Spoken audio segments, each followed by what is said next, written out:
You'll want to make your pitch basically in public comment so that it's part of the record so that and ask them to, I don't know. You want it like you want to have it, yeah.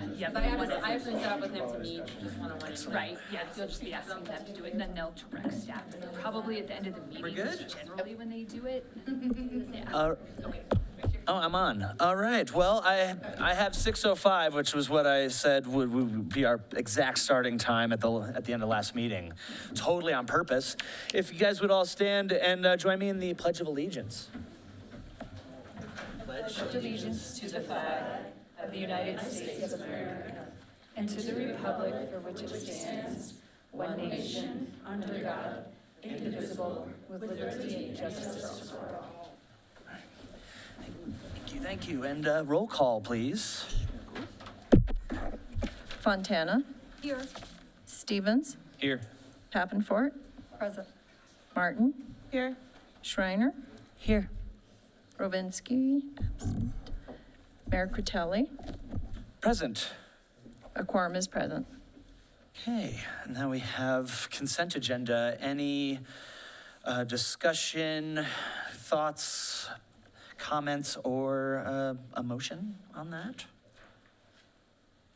Mr. Mayor, I move to combine and approve the consent agenda. Second. Right, I have a motion by Councilmember Martin, seconded by Councilmember Pappenfort to combine and approve the items on the consent agenda. Any further discussion? Fontana. Yes. Pappenfort. Yes. Martin. Yes. Stevens. Yes. Schreiner. Yes. Motion passed. Okay, then we have citizens' comment. Oh, thank you, Christy, I appreciate it. Lovely help there. Well, just to say, my general spiel is I'll be holding everybody to 3 minutes just to keep everything fair. You don't have to give out your address. That's kind of an old relic of the past, but please stating your name for the records, just in case I butcher your the pronunciation of your name. There won't be any kind of like back and forth discussion during citizen comment either. The most we can do is nod and blink up here. So it's not exactly a conversation. I know it may feel a little awkward to speak out into the ether, but just know that you are heard.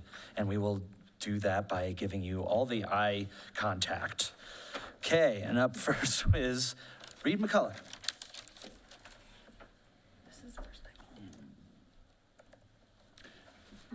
Good evening, Council, and thanks for the opportunity to speak, and great to see some new faces here. As you may know, the Chaffee Housing Trust next project is going to be Two Rivers Phase 2. Natural Habitat's donated 2 lots to us, and we're going to be able to build what looks like 8 units there, so a mix of 1, 2, and 3 bedroom units. They'll be restricted to 80% AMI per the inclusionary housing policy. And so to achieve that, we've done everything possible to get every grant we can think of to bring down that cost. One of the grants that we're applying for on February 2nd is with the Division of Housing. These are $70,000 per unit subsidy to help bring that down as long as we meet that 80% threshold. So in the spirit of trying to cut costs, I'm here to request a building permit fee waiver. I was in front of the county commissioners this morning and doing the same thing. But if we can shave that small amount off the project cost, that would be greatly appreciated. And so what we're looking for is a waiver and a letter noting that that will be granted when we come to building permit, whenever that time should be. So thank you for your time, and I hope you can consider that and direct staff to make that happen. Thank you. Thank you. Okay, and then we have Kyria Stang up next. No worries, I'm butchering. You got it right. For those of you who don't know, I'm Kyria Stain. I'm the owner of Fantastic Productions, and I am here on behalf of concerns with the steam plant pricing. I have lived here my entire life and done theater here my entire life.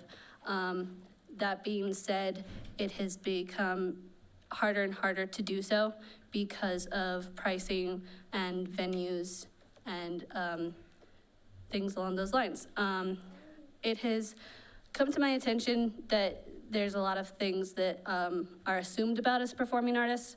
We are not expecting anything for free. We just want things to be accessible for everybody under our purview, which is the performing artists. We have recently researched and found out that the Salida steam plant is charging almost double what the Aspen Opera House is charging for rental rates for performing artists. And this is as a whole, theater productions, individual events, everything. It's almost double or triple, and that's down in Aspen.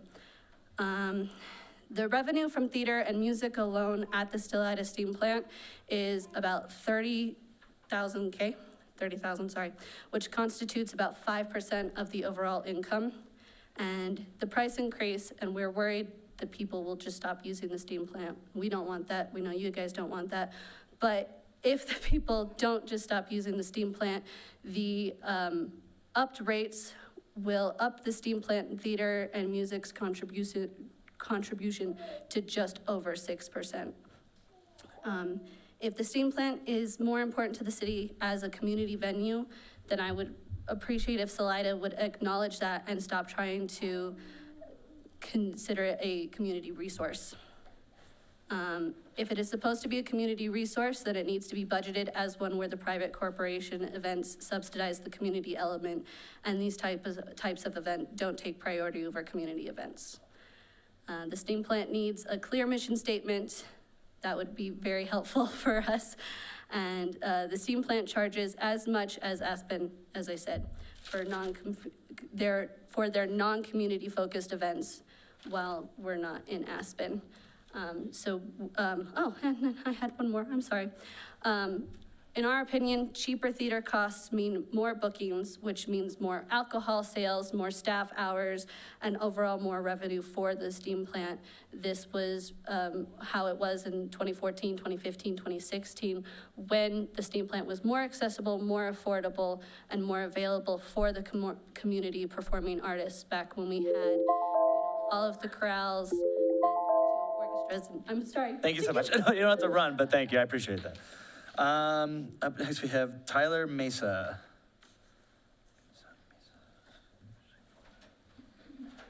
All right, thank you, City Council, Mr. Mayor. It's my first time in front of the council, so again, thank you for your time.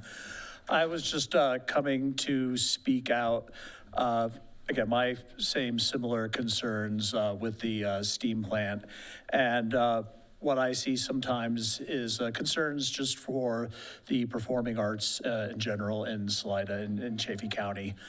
One of the difficulties, especially with securing venues for performing artists and for other groups, is really is a bit lacking. When I grew up in Colorado, but my wife and my family moved back here about 5 years ago. We were in DC for 20 years. And we came back here specifically because of the community feeling, and especially working with community theater and the performing arts, and the struggles that we've seen in the last few years, specifically sometimes with the steam plant, and some questions even I've had wondering. I appreciate it is an expense to the city, but I've noticed too, has the full calculation as far as the economic impacts been considered? For example, the average patron to the arts spends typically, outside of ticket sales, I think the study in 2023 is $40 per patron. And again, if the steam plant was working in its 2014 to 2015 numbers, reasonable back napkin figures show about 1,000 to 1,500 people a week coming in from the steam plant, which are looking maybe at about $1.5 million in revenue from taxes. So I'm just wondering if the full impact has been considered in these analyses, or if it was just simply, hey, we had an accountant who looked at the books of just the steam plant, and that is where some of the decisions are. So my point is we can have a vibrant arts community, vibrant support for the performing arts, support for our community tax dollars, And rather than, let's say, budgeting the steam plant to accommodate for weddings or other outside venues that are really taking money outside of Salida and supporting, caterers from out of town, wedding venues from out of town, when that tax dollars should be coming here, spending at local restaurants, and supporting our local artists. Thank you. Thank you.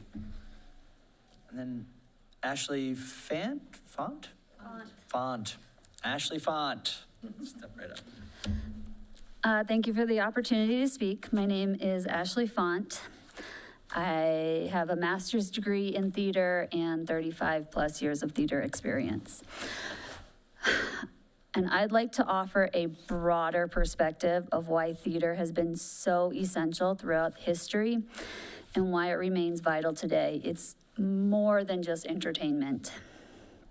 Throughout history, theater has thrived in times of political division, economic hardship, and social upheaval. During World War II and the Holocaust, theater became a powerful tool for spreading information and maintaining morale. In occupied territories, artists use subtle, symbolic performances to convey messages of hope, resistance, and solidarity, often without the occupying forces fully understanding the deeper meaning. In these dark times, theater provided a vital means of communication, community support, and a way to preserve cultural identity. It was a lifeline that helped people process trauma, maintain hope, and even defy oppressive regimes. This historical perspective shows us that theater is more than just entertainment. It is a powerful tool for resilience, a beacon of hope, and a means of fostering community, even in the darkest of times. Today, as we face our own challenges, it is crucial to recognize that supporting theater is not just about preserving art, it's about sustaining a vital part of our community's resilience and identity. Thank you. That's all I have written up. Is there anybody online? No, there isn't. Oh, okay. Have a couple of more people. Yeah, I guess if you had something on your mind that wasn't already said, please come up and say so, and I'll get your name down for the record. Or you could even go up and say echo, and that would be really cool too. I apologize for putting my name on the wrong list, so I think while we're talking about the steam plant, I should come in. I'm Linda Taylor, and I'm the director of the Notables, which is a community chorus in Chaffee County, and it's been in existence for 40 years. I've been directing for 18 years, have sung many times, performed many times at the steam plant. And as Carrie has mentioned, the steam plant prices are going up so fast, there's no way that we can continue to perform there. After 14 years, 28 performances at the steam plant, we now can no longer afford to perform there. And I want to echo some of the others really quickly that the steam plant's always been a community resource. It was started as a community theater place, and it's expanded and done wonderful things. And of course, they had to expand and include weddings and banquets and people from out of town and out of state, and that's where you get your money from. But you don't get your money from the local nonprofits, which we are one of those. And so it's really disappointing that we can no longer perform at the steam plant. In fact, when I was there yesterday trying to book 2027, the booking agent said, when I was shocked at how much it was going to cost. She said, I hope we're not going to lose you. And I said, you're definitely going to lose me until you lower your prices. And that's really disappointing. And we have a big following in this county who come to our concerts. We bring tears and laughter and joy, especially during these challenging times. And it just seems horrible that we cannot use this performing arts center that has been around for, I don't know, as long as we've been performing. And there used to be a Friends of the Steam Plant, and they kept it kind of going, and that dropped away. And it just feels like there needs to be more attention paid to this. many performers I've talked to now are booking elsewhere. They're booking at A Church, they're booking at churches. But the Steam Plant is unique in that it has a big stage, room to move around, room to put up those beautiful sets that Fantastic does. And we have a big show, too, that takes a lot of space. And a lot of the churches are not big enough for us to do a good program. And so I'm really disappointed that the Steam Plant has been losing money for a long time. And it would appear that the city has not done a whole lot to stop that bleeding of the Steam Plant. And now it's all of a sudden they realize that, wow, we need money, we need to keep it going, and we're going to just increase the fees immediately. And that just seems so hard on the people here, the performing arts groups here in this county.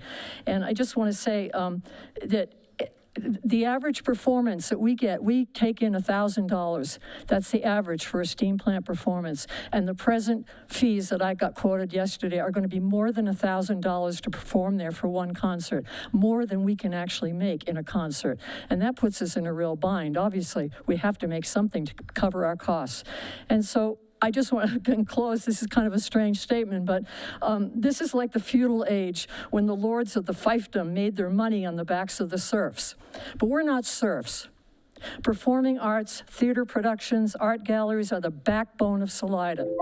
You destroy that and you destroy Salida. Thank you. Thank you. Anybody else wanted to? Okay. Anybody? Just give me your name and I'll. Well, I'm Gloria Font. I'm the mother of that one behind who spoke earlier. And part of the reason why she's been in theater for 35 years because both her mother and father had their master's degrees in theater. I speak here as a performer, an actor, a director, and a teacher. 30 years ago, I lived in Howard.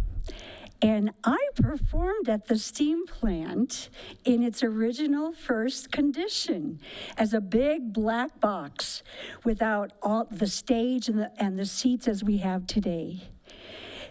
And I had to move away for personal reasons, but I've come back to my beloved Salida, and I was so excited that we have a theater in Salida that can support the arts.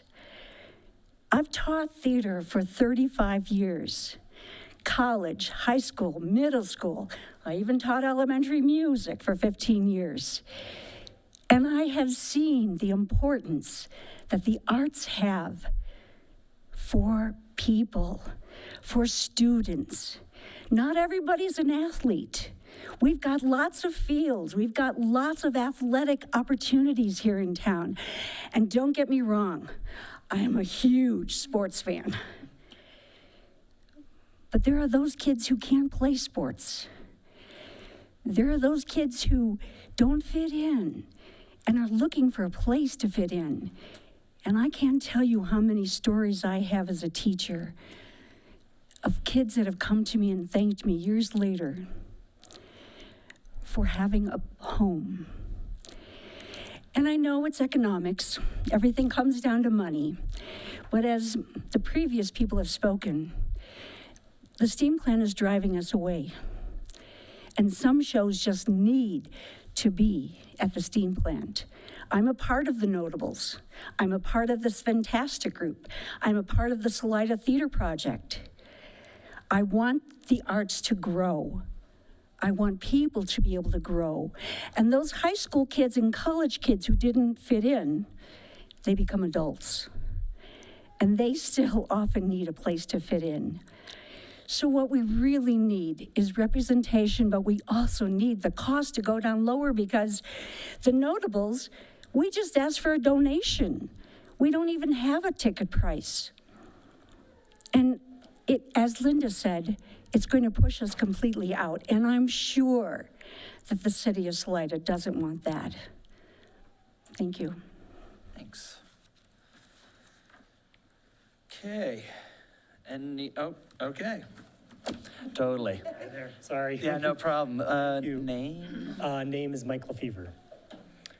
Thank you for council for providing this space for the citizens to speak and for listening. My name is Mike Lefevre. I'm a food grower, landscape worker, designer, and ecosystem consultant. I'm here to speak about the development occurring at Vanderveer Ranch. I see they plan to build a significant number of homes, and I am witnessing the land being destroyed. I want the Vanderveer Ranch water and land to be preserved for agricultural use, as it was originally intended and as the water rights were originally established. At the peak of agricultural use in 2004, the ranch had 200 head of cattle and ditch water was used to irrigate the fields on approximately 200-acre property. Fields have higher moisture capacity than houses. The average person uses 80 to 100 gallons of water today, about 4 times as much as a cow. I believe the development will draw substantially more water than the water rights were originally established for. Not all beneficial uses have equal impacts, despite what the law has been revised to permit. I believe the best solution to affordable living in Salida is to grow more food locally. We need to preserve this space to grow food to feed our community. If we can feed ourselves, we will be less susceptible to external inflationary pressures. I believe the approach to agriculture for this Vanderveer land must make space for animals, so the pocket gophers can keep their homes, deer can roam, birds can eat grasshoppers, fish can swim, and grasses and trees can hold water. Thank you. Thank you. All right. Dare I ask? Okay. Yes, Leslie, I have a feeling I know what this is about. It's about Vanderveer, isn't it? No, I know. no. Okay. Not about Vanderveer. Okay. So hello, I'm Leslie Matthews, a citizen here. First of all, I wanted to thank everybody on council. I'm very excited about our new council. I'm excited about our intergenerational council. So I couldn't be more pleased with all the representation that we have. But I am here, believe it or not, to talk about theater one more time, but in a very different context. So in my past, I have been a city manager and worked with council at North Glen, if anybody knows where that is. It's north of Denver. And so I understand the limitations that you're under. I understand budget constraints. I understand what's occurred in our beautiful new fire station and all the other reasons why budgets are tight. And what I'd like to have you consider, it's just to consider, is that maybe the steam plant needs to be not fully city run, but run in partnership with a nonprofit that would have to get created, that would apply for grants and really work on supporting itself, not just through revenue, but through a lot of grant applications. Not an easy thing to do. I think it would require a transition. I think it would require the city to still be there for a while, but it is another alternative, and I think it's something that should at least be looked at and considered. I did research to see what other cities run theaters as cities, and the only ones I came up with were Denver, because it has a specialized tax that supports its theater. So that's very, very different, right? The public has supported that. I think there's one in Greeley, but mostly they're nonprofits that run theaters in these towns. And it, just as it was run by Friends of the Steam Plant before. So I just think that with limitations like only sales tax as a revenue stream, which I could talk for another half hour about, and the need to be a home rule city, which I could talk about another half an hour about. There are other means to get tax revenue besides sales tax. I think there are very few cities in America, actually, that run purely on sales tax. So you're in a bind as a city, and here you are in a bind trying to support this theater, and you've been advised that the way to do it is to increase revenue by increasing costs, and you can hear that that's not going real well as far as public opinion goes. So I just wanted to at least express that there are other possible ways to run this theater that would have it truly be a community resource, as the Friends of the Steam Plant promised when they gave it to the city. So, that's it. Thank you. Thank you. Did anybody hop online at No, any no, we're done. point? Nope, Okay. nobody's online. Just checking before I close public comment. Okay. Okay, I can close public comment. And we'll move on to unfinished business. First, starting off with ordinance 2026-01, an ordinance of the City Council of the City of Salida, Colorado, approving Tenderfoot Communications site lease with Smiling J LLC, DBA Hilltop Broadband. This is the second reading, and I'll be setting a public hearing. No, I've set the public hearing. You set the public hearing. It has Do been it for me? set. It's been set? It's been set, and here we are. Thanks for doing that. Absolutely. So fast. I know, right? All right, so thank you, Mr. Mayor. Council heard this a couple weeks ago. The city has been in a partnership with Smiling J LLC, DBA Hilltop Broadband, for a number of years, and it's time to update the lease agreement. They provide service to community members within the city of Salida and surrounding area, and use space on the tower that's at the top of Tenderfoot Mountain. You can see in the staff report, the lease payments will be raised annually until 2031, at which time we will look at the lease agreement again. Our attorneys and their attorneys have both come to this final lease agreement, and I'm happy to answer any questions you might have. Any questions from council? No, but thanks for increasing the rent over time. You're welcome. Yeah, when I was going through the contract, I also think it's like a 10% usage increase as well every year. So thank you for that. Yeah, thank you. A lot of these agreements that we've had in place for a while did not have automatic or annual increases built in, so there's been a lot of negotiation with some of these. Yeah. And I believe we have public comment Well, see if for someone this. has. I can't see from that far. If I could, I would have saved you the journey. But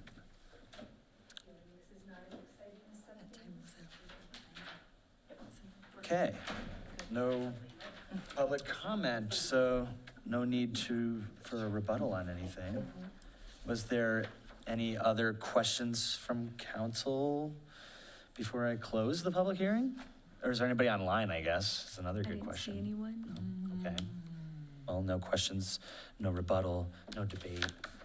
I can close the public hearing then, and the preliminary council discussion, that could include a motion perhaps. Mr. Mayor, I move to approve ordinance 2026-01, an ordinance of the City Council of the City of Salida, Colorado, approving the Tenderfoot Communications site lease with Smiling J LLC, DBA Hilltop Broadband, on second reading. Second. Okay, we have a motion by Councilmember Martin, seconded by Councilmember Fontana. And it's to approve ordinance 2026-01, an ordinance of the City Council of the City of Salida, Colorado, approving the Tenderfoot Communications site lease with Smiling J LLC, DBA Hilltop Broadband on second reading. Any further discussion? DBA means doing business as. I just learned. Yes, it does. Yeah. Councilmember Stevens. DBA is so much faster to say. All right. Stevens, Yes. Schreiner, Yes. Davenport, Yes. Martin, Yes. Fontana. Yes. Motion passed. All right, moving on to ordinance 2026-02, an ordinance of the City Council of the City of Salida, Colorado, amending Chapter 2 of the Salida Municipal Code concerning boards and commissions to change the name, purpose, membership, and organization and powers and duties sections of the Public Arts Commission to the Arts and Culture Advisory Commission. This is a second reading and a public hearing presented by staff. So after the first reading and some comment, the legal team came back with some adjustments, changing the membership from 7 to 9 to be appointed by City Council. In general, my summary of what is happening is upon the evolution of the department, we realized that we need more than just a public art commission. We need a commission to help offer input and advisement on all things arts and culture. So the bylaws have been adjusted to address programming, to adjust. We will go to them with budget issues, similar to the Prost, where they will advise on budget priorities, project priorities, staff resource time. This advisory board, as we know in this community, arts and culture is extremely valuable, and we need advisement from the experts in the community so that you guys can make appropriate choices. So we're, one of the things I wanted to point out in the bylaws, besides, maybe if you could scroll all the way down, membership and organization, that's the 9 members that we changed after the first reading. But if you keep scrolling to duties, powers and duties,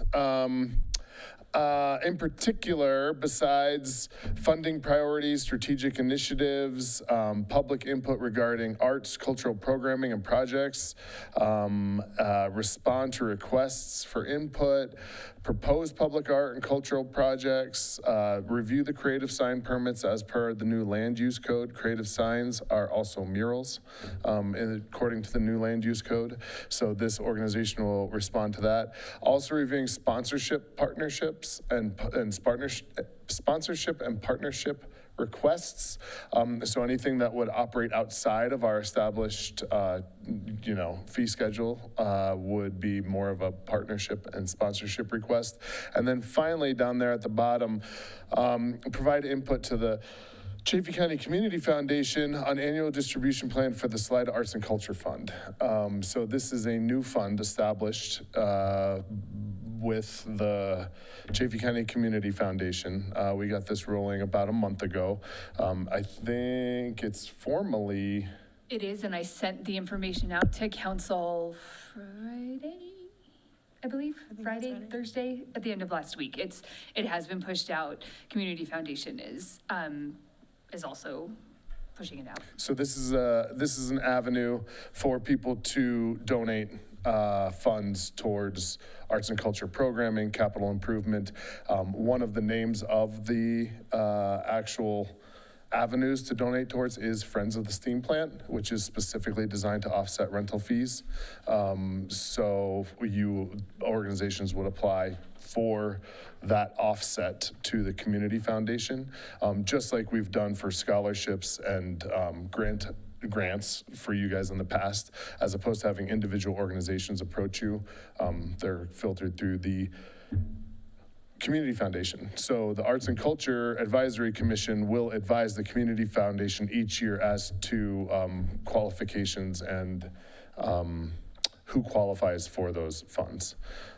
So there's a variety of different things, but the Arts and Culture Advisory Commission will come to you for final approval, their recommendation on what organizations should qualify for those funds, give that to the Community Foundation, and the Community Foundation will review applications and disperse funds. We need to seed it first, obviously. Not just we, the community. We need to start soliciting funds to add to that so that we can dole it out, or the Community Foundation can dole it out. So. And the city of Salida is seeding that fund through our general fund to get it started. That's great to hear. Yes. It was a cool idea, for sure. And we're really, really happy that we've been able to get it to roll out so fast. And really at the response of hearing community input and having questions since we've rolled out our cost recovery policy and procedure, having some pretty serious questions to answer and not knowing, some paths forward, this was one of the ways that we saw as an opportunity, because people want to be supportive and supported. Some last things for this. I believe Nina's going to walk you through a motion after questions. A few things that the Arts and Culture Advisory Commission mentioned last week that they noticed since the first reading and now. They would like to have 3-year terms instead of 2-year terms. They feel that after 2 years, they're just learning what they need to learn, and they would like to have 3-year terms. Additionally, there is, if you go up to membership, stop right there at K, the F and K, there is reference to board members filed with the Parks and Recreation Director. That should say Art, Parks, Recreation, and Culture Director. Same thing with subsection F. So 2 typos and 1 point of clarification. They also did, for the record, to all of the Arts and Culture Commission watching, they were asking about having terms expire on a very specific date. After consultation with the attorney, we felt that that is unnecessary to codify. So it is not in their Arts and Culture Commission. I'm sorry. So with that, I'll take any questions you have about this Arts and Culture Advisory Commission code rewrite to expand its scope and membership. Well, first, or, next would be public comment. Oh, sure. Sorry. Which, do we have anybody that wants to? Yeah, this would be a really good time to sign up, so we don't, if you hadn't already, there is a sign-up sheet. There's quite a bit. Okay. Yeah, great. All right, let's see here. Ashley Font. Oh, boy. Hi, I'm back.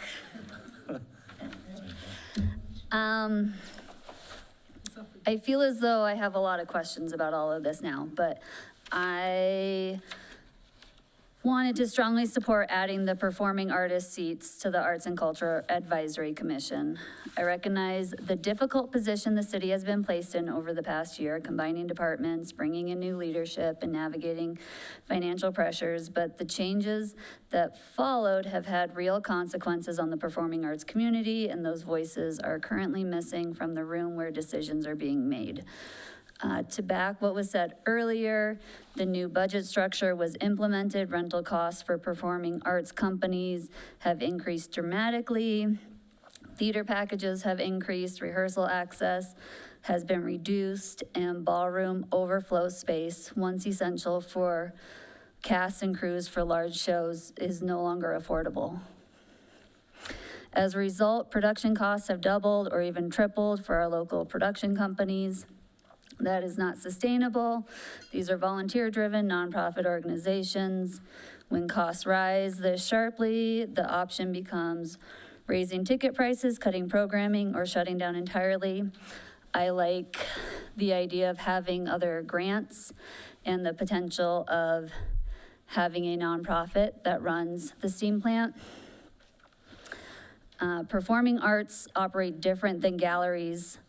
Theater requires rehearsal times, access to the space to prepare sets, lights, and sound, and deep logistical planning.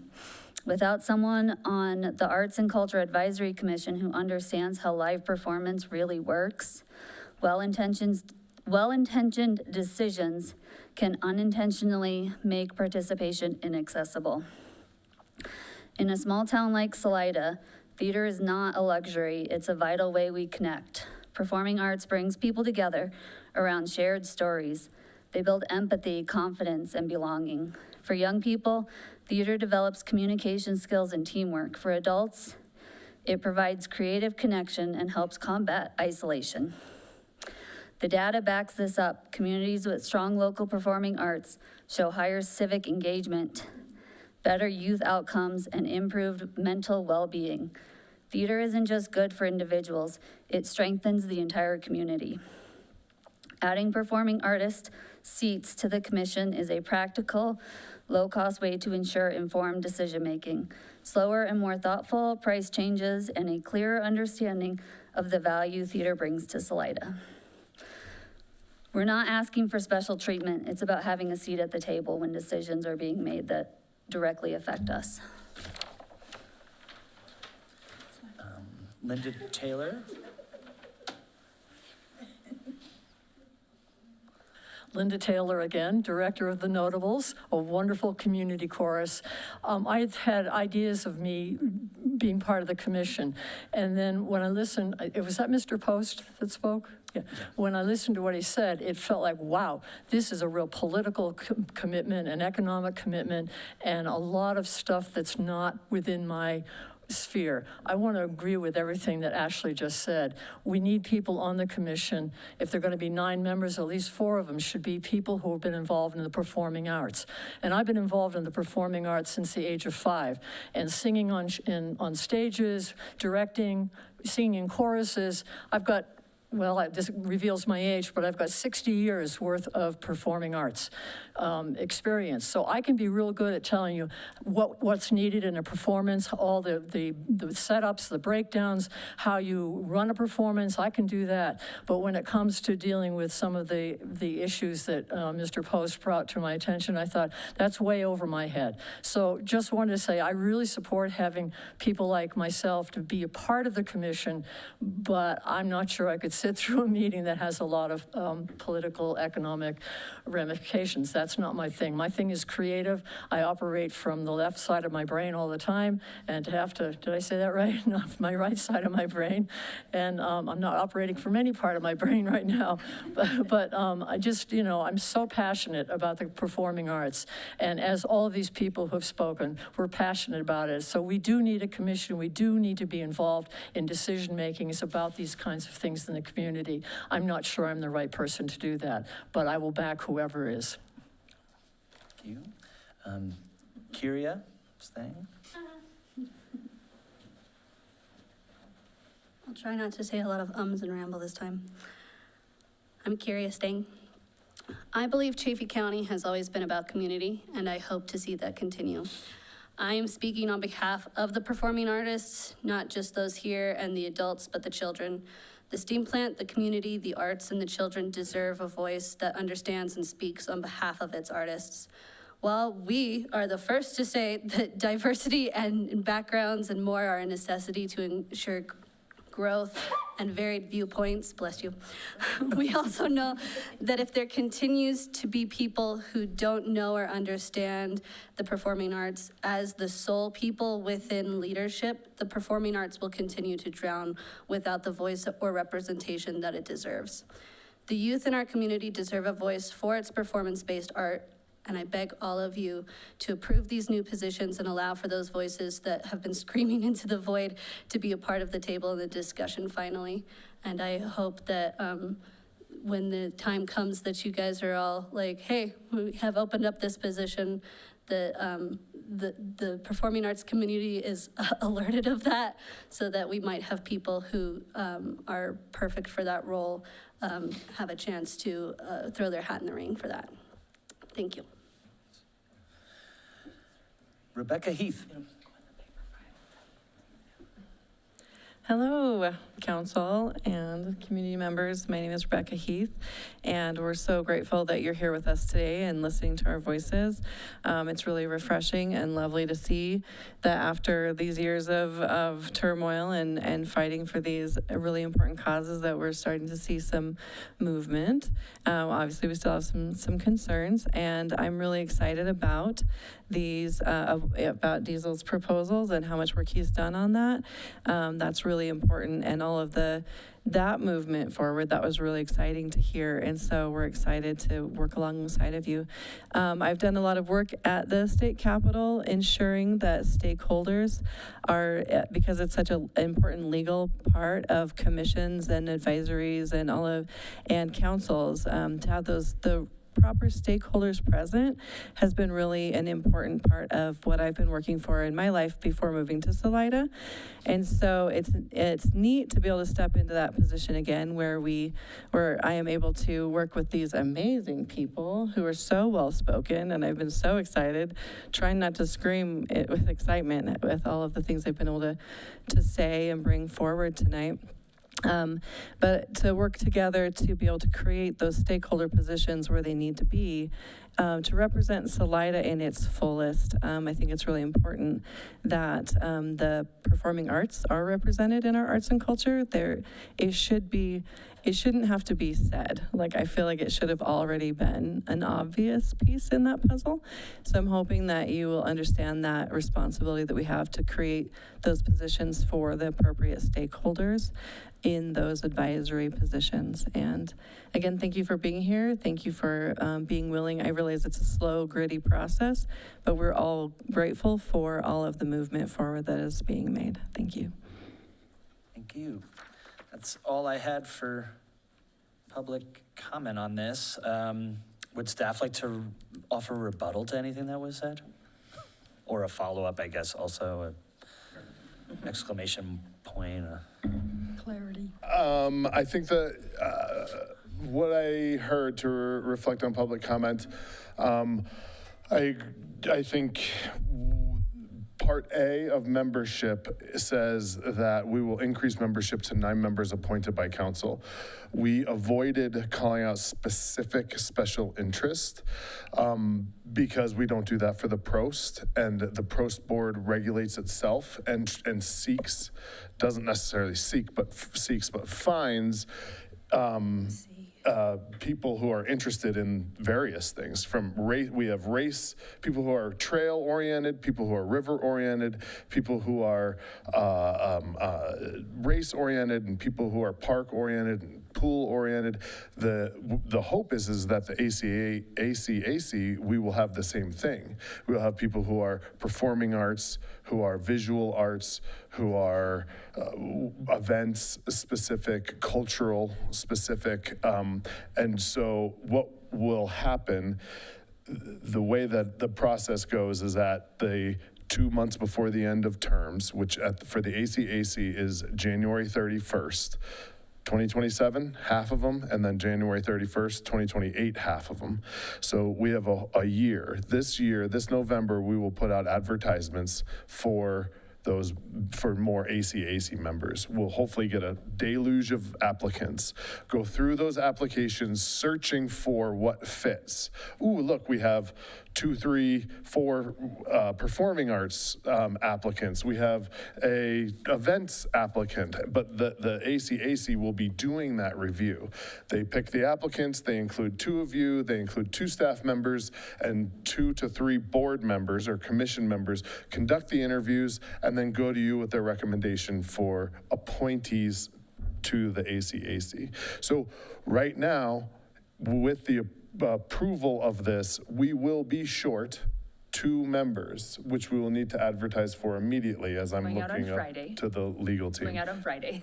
And so there will be 2 seats available for starting Friday, or starting as soon as we close the application period. So I agree. I mean, that's the point, diversity, to create a very, a robust and healthy advisory commission. You guys want people who are experts in a variety of fields. They need to work amongst themselves to come to you to give their recommendation, as opposed to you. I mean, Councilwoman Pappenfort said it when she was like, you don't want me picking what goes up in public. Like, that's your job. And so that's what we take it seriously. Advisory commission, advisory board. So we are really trying to dial these in, the city as an organization as a whole, and how they can best serve you and help staff. So I just want to add, so you did take the feedback of the community, so you added, again, you're increasing to 9 members, and then subsection C talks to the various experiences that you want to have. Oh yes. From my experience for over 20 years, I highly, highly recommend that you keep it like that versus having the intention of being so specific, because I have seen in every community any kind of board that when you're so specific, there comes a time where you cannot fit, the 3 in this section, and you got to move, and then you're asking for a code change. I highly recommend that this is broad enough, gives you the flexibility, also gives the commission the flexibility. It speaks specifically that we want these different kinds of backgrounds, but to be so pigeonholed, believe me, I've seen it, and I'll be saying, look at in a couple of years, unfortunately, just how realities work, right? People move, this and that. So you increase the members to address the community feedback, and then subsection C here talks to the different elements of what kind of backgrounds you want to see in this commission. And I guess the only other follow-up that I would have to public comment was there was reference to nonprofits. We are entering into a partnership with the Salida Council for the Arts. We all know that there are organizations out there that have different relationships with the city of Salida than others. Chaffee County Housing Authority, FIBARC is an example. The Salida Council for the Arts is an example of an organization whose ties and relationship, it goes pretty deep between art walks and First Fridays. These are really deep and historical relationships. And the Salida Council for the Arts would be the mechanism for granting. And that is one of the things that we've called out in the relationship agreement is this grant that they would be able to apply for grants. I'm trying to visually see it right now. That's why I look on whether that's called out as the city will, the Salida Council for the Arts will. But that is why we have organizations like SMT, SPOT, Salida Council for the Arts. They can receive grants that we can't. We can receive grants that they can't. And so to enter into these relationship agreements where it's clearly called out that that's what these relationships are for, that is totally valid to be in partnership with nonprofits in that way. As far as running the steam plant, we can talk to the advisory commission about what the reality of that looks like. We just know that maybe it's just my historical perspective because of my time through COVID, volunteer and nonprofit boards really struggle sometimes in this town when membership goes up and down because of the taste of people who are coming to visit and stay and then move out and stay here for 2 years, and it's just hard to keep momentum. Okay. Does council have any questions of anybody who spoke or of staff? Yes, Councilmember Fontana. I do. So if this is, we have 7 now on the board. If this is approved, we'll have an additional 2. How will those terms work? And maybe you said that. You said a lot. Thank you for all that. That Sorry. was a lot. Yeah, So I appreciate I tend to do that. Well, I appreciate it, and I'm sure everybody else does too. How will those new terms work? Well, if it goes on Friday, because it won't be November, their term possibly wouldn't expire in January if they were. well, you can actually, you can appoint them whenever. They're always appointed with a term to expire date, and we can just set their expire date for 1/31, and moving forward, it would be 3 years. So it would be 1/31/2029. So those 2 members would have 3-year terms with their term to expire at the same time. And the point is that we just enter into a rotation where every year we know we need to advertise in November, and we're not advertising November, April, June, and September. So that's how it would work. Moving forward, now, there was some question about the intent of the board's comments about the 3-year term was for themselves. That's not the way that this ordinance is written. This ordinance is written for moving forward. So anyone appointed from this point forward will have a 3-year term. After discussing it with Nina, we believe that we should address that desire for the board to have their terms increased to 3 years at a later date, not during this process. And the advertising, how does that go? Just so everybody knows how this is going to be advertised and put out there, where does that go? Typically goes out to the Mountain Mail, goes out to a press release is put out, and then it's up to the public. I think we put it on our website. Yes. And it's up to the public to apply, and then once it closes, we review, and I explained the rest of the process. You did. Yeah. Yes, thank you. I just wanted to make sure that everybody understood that. Thank you. Any other questions for anybody who spoke or for staff? Okay, hearing none, looks like I can close the public hearing and open it up for council discussion. Would like to begin? That you can include a motion. I'm just a little bit concerned about the 3-year terms because you might have some enthusiastic people right now who want 3 years and it might be a showstopper going forward. Is there another way to deal with that? And that's what the ordinance is providing for going forward. So the first 2 people who manage to get onto the board, they self-select by applying. So if no performing artists apply, there will be none on the board for sure. I'm understanding that correct, that it's 3 Yes. years going forward. Yes. Do you have concerns about that? I mean, all the other ones are 2 years. It is rare to see an appointed official serve their entire term, period. And that's the saving grace, that they'll quit before their term is They up. typically resign. And I'd rather you then appoint someone to serve the rest of their term, and then even that appointee has to reapply at the end of the existing term. So not to sound, I'm not super concerned. I don't know that it'll really affect operations other than people being like, ooh, a 3-year commitment seems like a lot. That's hard to get people to step up. That would be my concern, that someone would see a 3-year commitment and be potentially hesitant. But I certainly understand that they're just getting their feet under them. They're starting to get it, especially the Arts and Culture Advisory Commission right now, transitioning from the Public Art Commission to this much broader advisory commission. They learned something and they've had to unlearn and relearn a whole nother thing. They don't want to be done yet. They're just getting it. And just to point out, there's no term limits and you could always reappoint people. Yeah, that was my question. Like, is there anything preventing them from just having 2 back-to-back 2-year terms? They can have, we have no term limits. Yeah. They can have 8 2-year terms. Great. Although that's up to the board itself.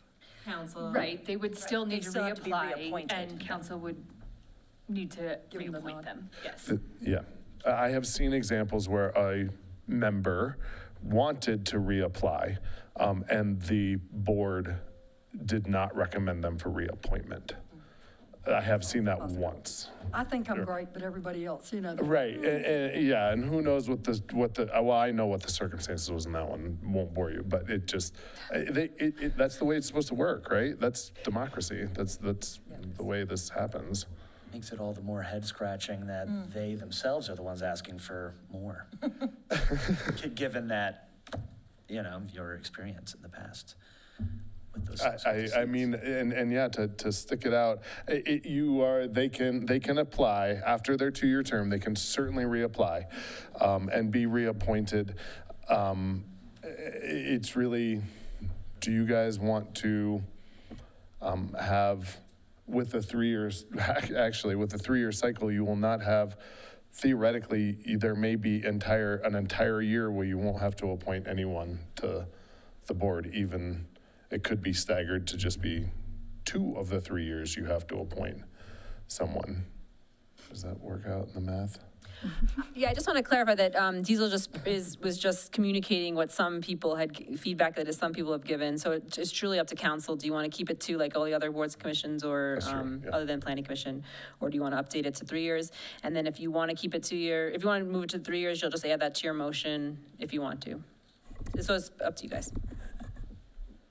I mean, I know artists are different, but I'd prefer it to be 2 years, like all the other boards, because that makes more sense to us, that all the boards are 2 years. And however many times they serve, great, whatever. I believe that's a logical explanation that they will accept.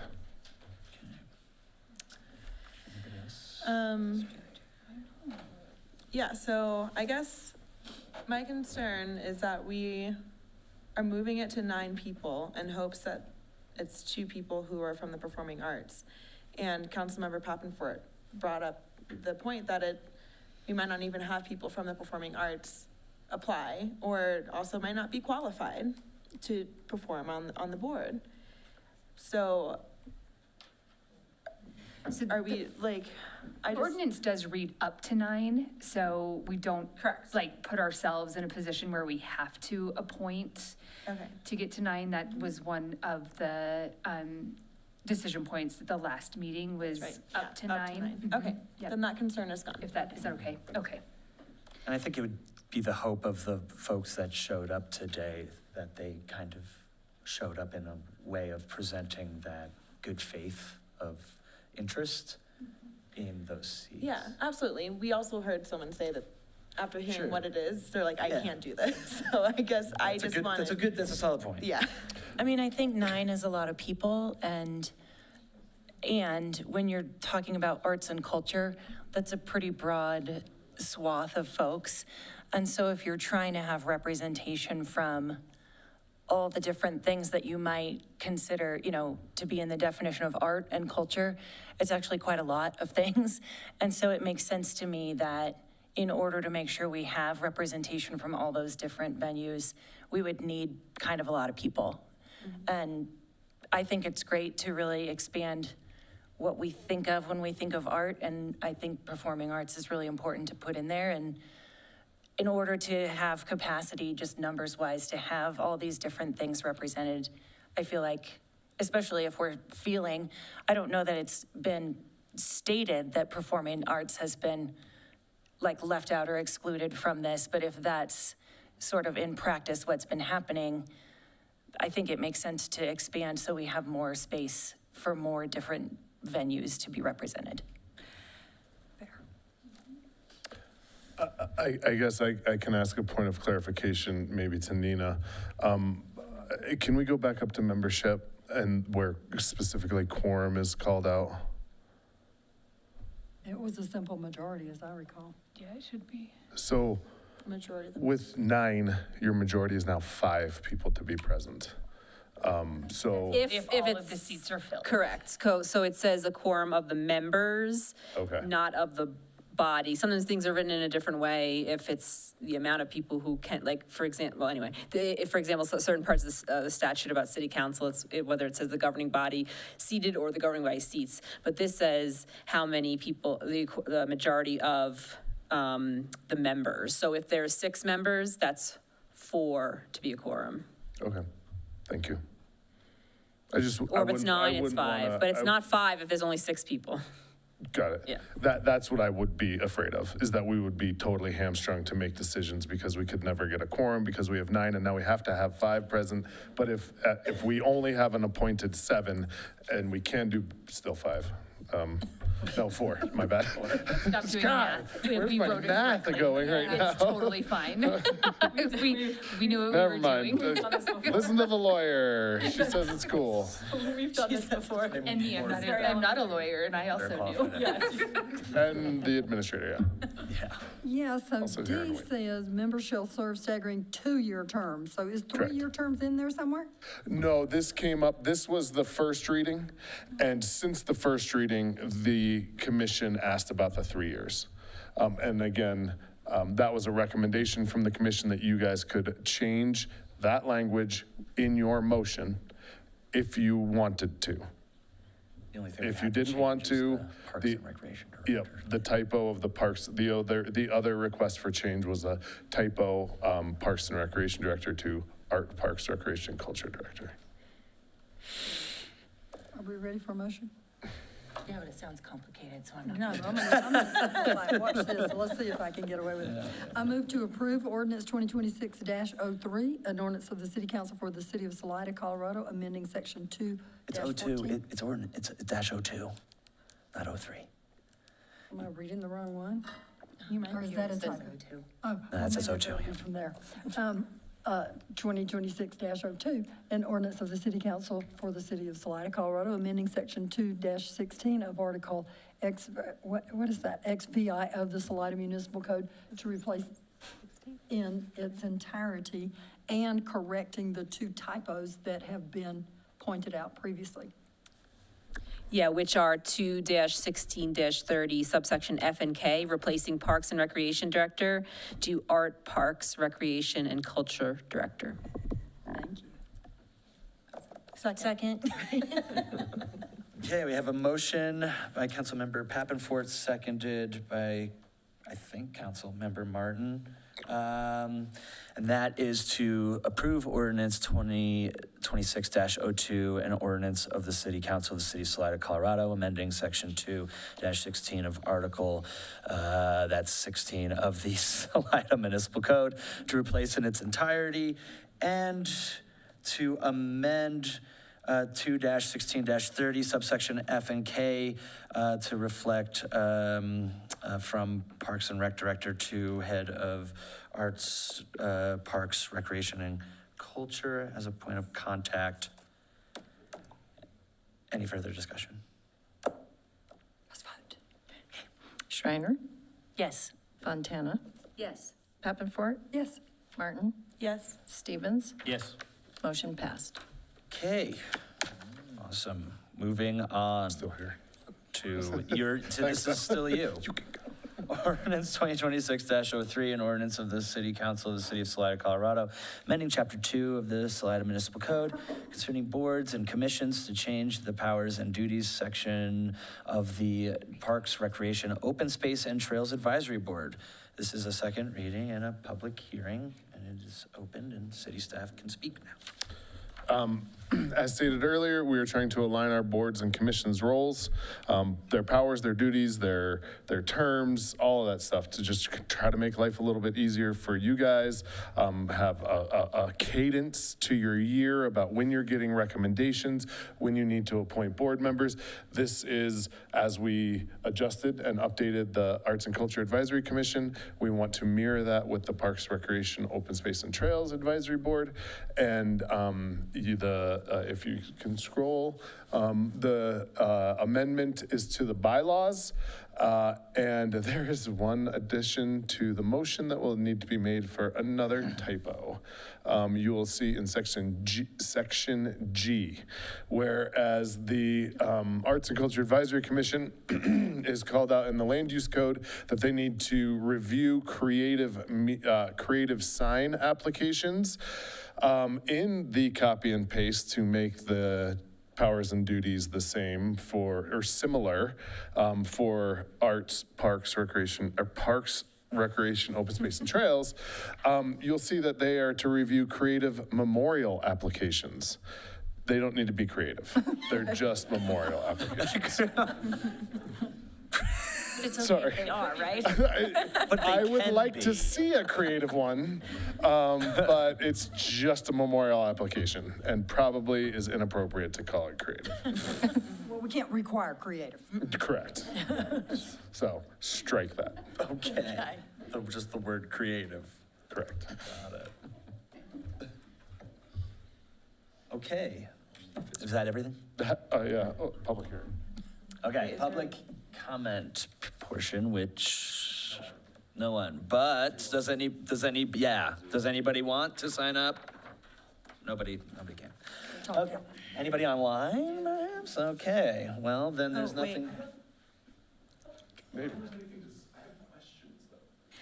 We all have questions. Okay. You could totally come up and just ask like any kind of. At the microphone. We won't answer them here, though. Yeah, no, I mean, it's And I could talk to you in the hallway. decided. Perfect. You could use this time just to say what's on your mind about, Right. when, that's. Vanderveer, no. I'm Nate Calderon, hi. So, I'm confused as to where the mural umbrella falls. Is that not under the creative council? Because I know that we had it in a weird spot for a long time where murals fell under signage and it was under some non-creative entity. And same thing with the memorial stuff.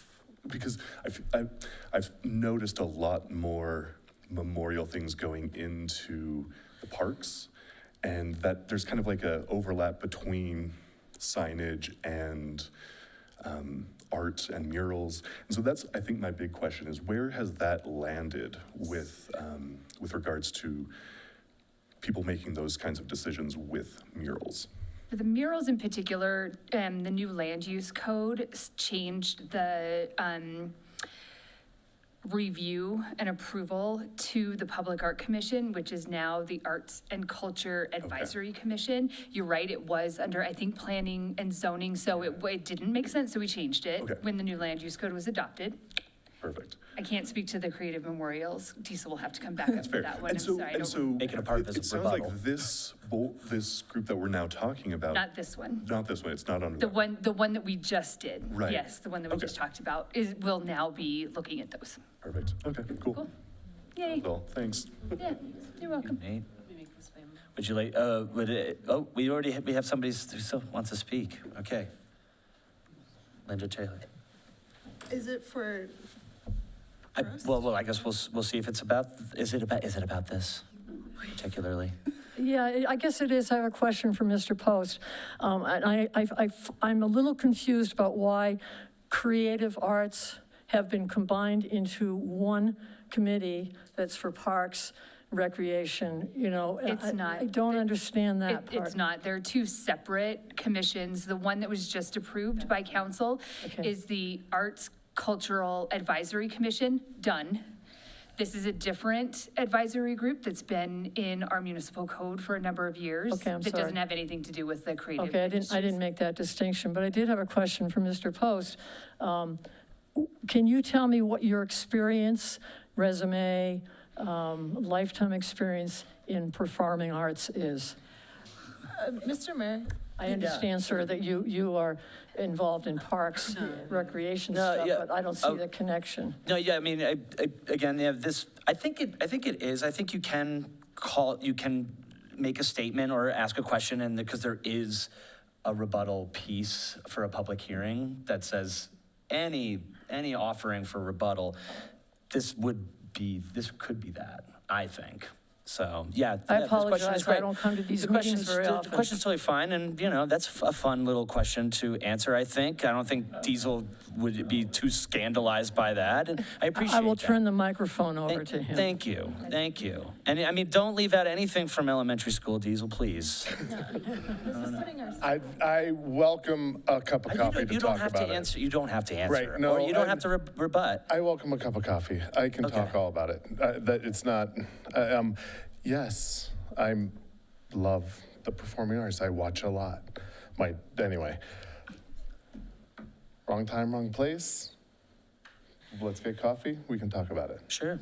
And I think I'm not sure that my resume is public record, but all of my work is public record. So feel free to search it and look at it and all that.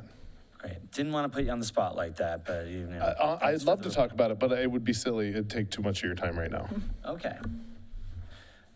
All right, seeing as that's the end of, I imagine, public comment, let's see, any questions of anybody who spoke or of staff from council? Seeing none. All right, I'll close the public hearing and we will move to council discussion. Who would like to begin? I will. I appreciate your work with the Prost and combining, it has been a lot of work for the arts for what you have done, the two different things. And I know you've been doing this for a long time. So I appreciate your work, making the board streamlined, making these, especially for us up here. I know it also helps you, it helps each board, it helps each advertisement, it helps each city staff. So I really appreciate your work on that and streamlining this for us. Thanks. That's my comment. Yeah, you're welcome. Appreciate that. Yeah, and I think there is still that kind of confusion again. What had happened was Arts and Culture and Parks and Recreation did experience a rebranding in name. It should have totally been the acronym Parks, but instead it's APERC, and it's Arts and Parks and Recreation and Culture. So there is that, if there is that kind of confusion of where that overlap was and, seemed to be under one umbrella, it's because that did in fact happen. Yeah, I think, city staff took into consideration as well that having, maybe this is not a temporary thing, but temporarily having these departments combined together is saving our city from having another department head be hired. And that is helping us as a city with, as we've been saying, and you guys have repeated it back to us tonight, we are not in the financial place to have just hire somebody to be a department head when we didn't know if we would have someone who was capable. And we had Diesel here, Mr. Post step in and step up. And I very much appreciate that. Thanks, Diesel. Thanks. I move to approve ordinance 2026-03, an ordinance of the City Council for the City of Salida, Colorado, amending section 2-14 of Article 16 of the Salida Municipal Code to adjust the post powers and duties to align with other boards and commissions. Second. Okay, we have, And can I ask for a friendly amendment? And we are going to amend, To strike the word creative in 2:14:30G. yes, thank you. okay, we have a motion and, did we get a second for that Second. part too? Cool. Motion by Councilmember Martin, seconded by Councilmember Fontana, to approve ordinance 2026-03, an ordinance of the City Council of the City of Salida, Colorado, amending section 214 of Article 16 of the Salida Municipal Code to adjust the pros, powers, and duties to align with the boards and commissions, and to amend section 2-14-30G, the word creative. Any further, and to delete that. Any further discussion? All right, there we go. Papenfort, Yes. Shriner, Yes. Martin, Yes. Stevens, Yes. Fontana, Yes. motion passed. Thanks for your time. Right, thank you. All right, new business is to appoint council liaison to Arts and Culture Advisory Commission, formerly the Public Art Commission, now the Arts and Culture Advisory Commission. Thank you, Mr. Mayor. At the December 16th council meeting, Councilmember Papenfort generously raised her hand to be our council liaison for this commission. Subsequently, we found out that the Chaffee Housing Authority Board meets at the exact same time on the exact same day of the month. So we need a different liaison. So if anyone else is interested in participating, it is the third Thursday at 5:30, maybe 5, at the steam plant. So you said first or Third. third? I can do it. All Right. Jumped at the, yeah. Can I? Can you? Can you do it? I mean, will you, can you? Once a month? Yeah, I can do that. Sweet. All right. We'll Well, just take a motion then. Thursdays are my Saturday. does take a motion. I guess you could make the motion for yourself. I'm, You don't have to do that because that'd be too awkward. I'll do it. I move to appoint council member Shriner to the Arts and Culture Advisory Commission. second. Okay, we have a motion by Councilmember Papenfort, seconded by Councilmember Martin, to appoint Councilmember Shriner as council liaison to the Arts and Culture Advisory Commission. Any further discussion other than thanks? Rockstar? Stevens, Yes. Papenfort, Yes. Shriner, Yes. Fontana, Yes. Martin, Yes, but I want to vote no for your own health. It's fine. motion passed. Okay. That's the person everybody has to face right there. Okay. Yeah. Share your phone number. Thank you. Okay.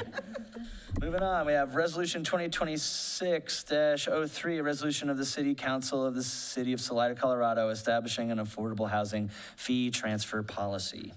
Thank you, Mr. Mayor. So a couple months ago, City Council asked staff to look at creating a policy that would establish guidelines for transferring funds from the Affordable Housing Fund to, say, the fee and lieu, Parks and Open Space funds, when developers who met very specific criteria requested a fee waiver from the city. And it specifically came up when Chaffee Housing Trust came in and requested the waiver for the project at 3rd and M to not pay the open space fees. So one of the discussions that staff has had internally is really wanting to balance, obviously, the need for affordable housing in the community and also the need for the improvements and amenities that come along with creating additional housing, whether it's market rate or affordable for the community members. And really, what does that balance look like for council as a whole, for the city, and for city staff? So I put in here, which I don't think it actually made it into the packet. In 2020, the council adopted a fee waiver and reduction policy, and I don't think you guys have that. Is it in the packet? I didn't see it online. Yeah, it's the first line of my CAF that says it's attached, which it was not attached. So in 2020, the council had, let's see, I must not have sent it. Did you provide? I thought I did, but that's okay. It's, so the policy states that the city will not fully waive 100% of fees for any organization, individual, or entity coming in to the council.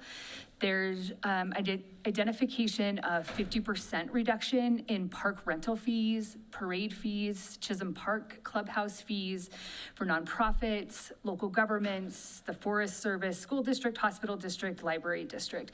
I'll get this sent out to you. I apologize that it wasn't included in the packet. So it probably didn't make a lot of sense, the first paragraph of my CAF, so I apologize for that. It wasn't in here. So, you know, it was 2020. It was kind of, we were not exactly sure how things filtered through. I didn't work here then. It was in May, so we were cruising through the pandemic. And I kind of feel like maybe this got lost somewhere in either staff's recollection or the council's recollection, because we have seen a lot of places where the fees have been waived. Quite honestly, departments were creating their own policies of waiving fees. Department heads were signing off on fee waivers, like at the steam plant, that were not part of any public process that came through the council. So setting that aside, that's fine. We do still have that policy in place. That 2020 policy has not been rescinded by council. I wanted to bring it forward as a place where we could start with the conversation that this policy has been out there. We also have a policy for reducing fees in the water and wastewater system development fees for at 60% for legally restricted affordable housing units.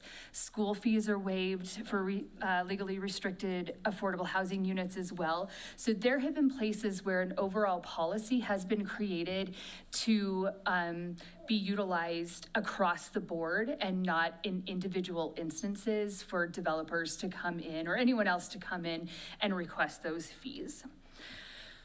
So recently, staff and council has really seen an increase in the number and types of fees that we as staff are being asked to reduce or completely waive. Council is seeing that as well. These requests, when they're granted, negatively affect the receiving fund and that associated activity. So when we decide to waive a fee for open space or a park development fee, the need for that park to be developed or that open space to be created or maintained doesn't go away.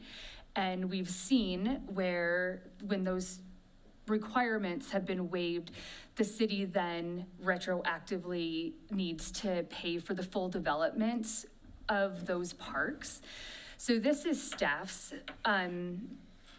attempt, based on council feedback, to account for those kind of future needs that perhaps council would like to waive for a developer that's bringing in at least a development that's at least 50% deed restricted affordable.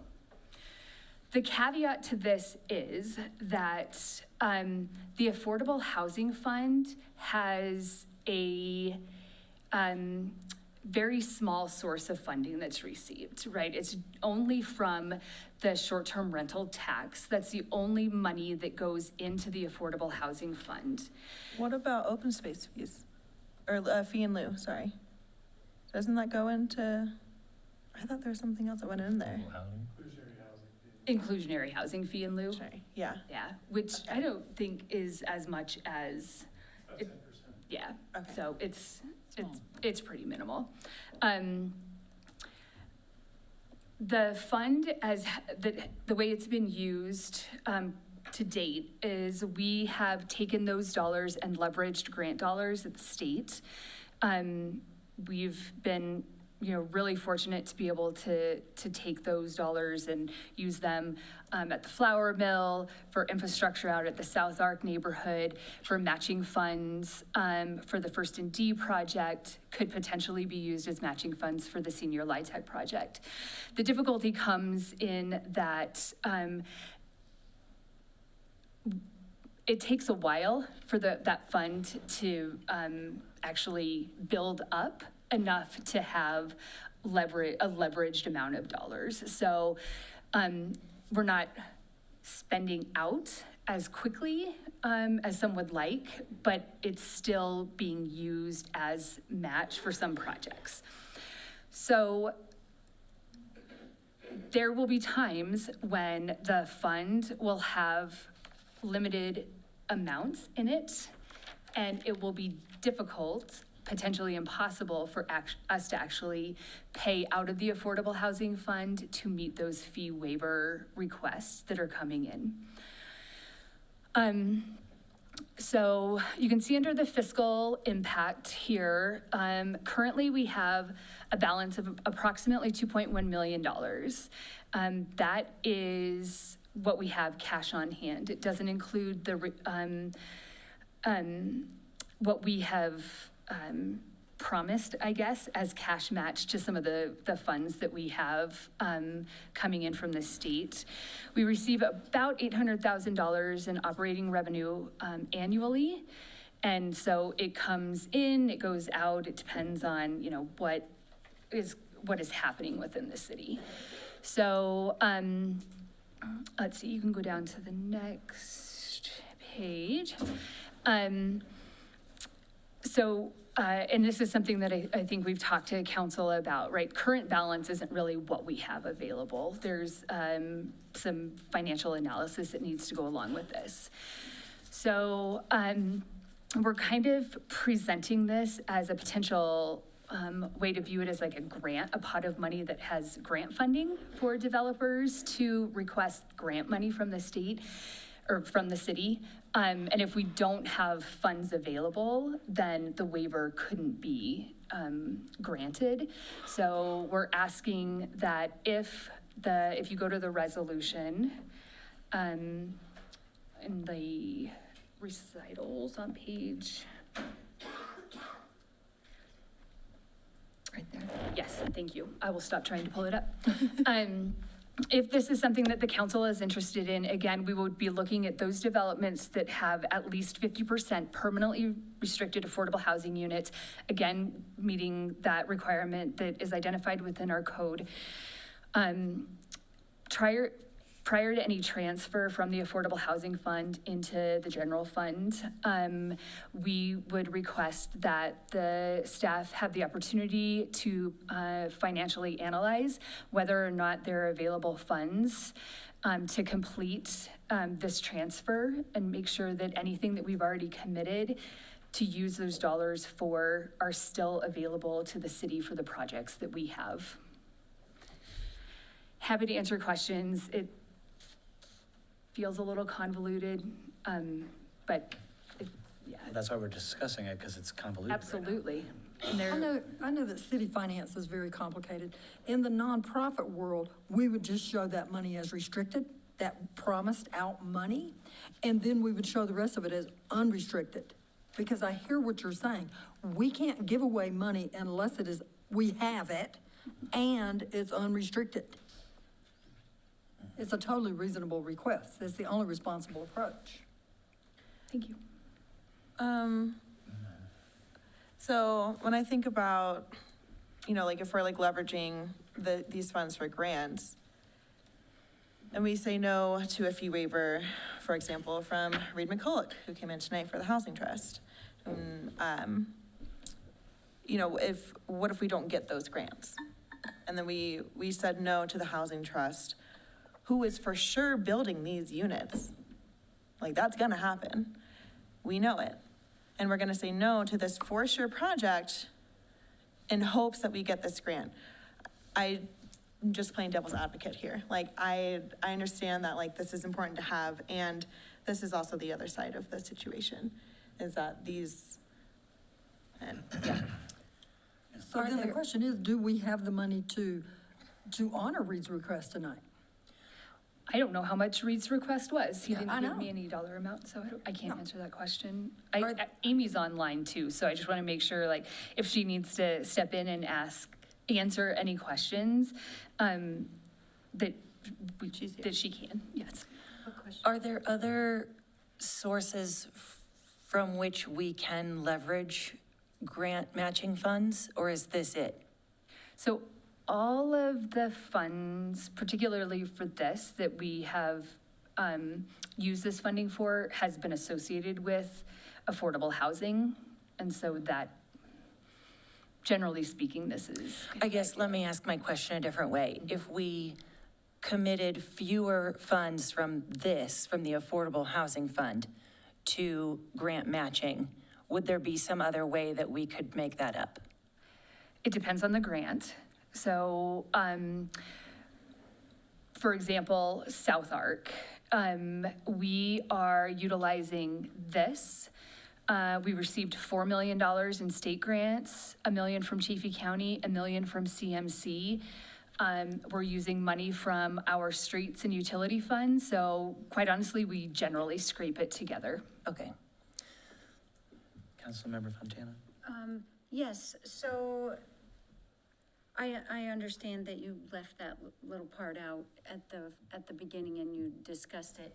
I would definitely like to see that, that part that is not, was not attached to this council form. Because I think that has a lot of explanation in there in what the 2020 councils,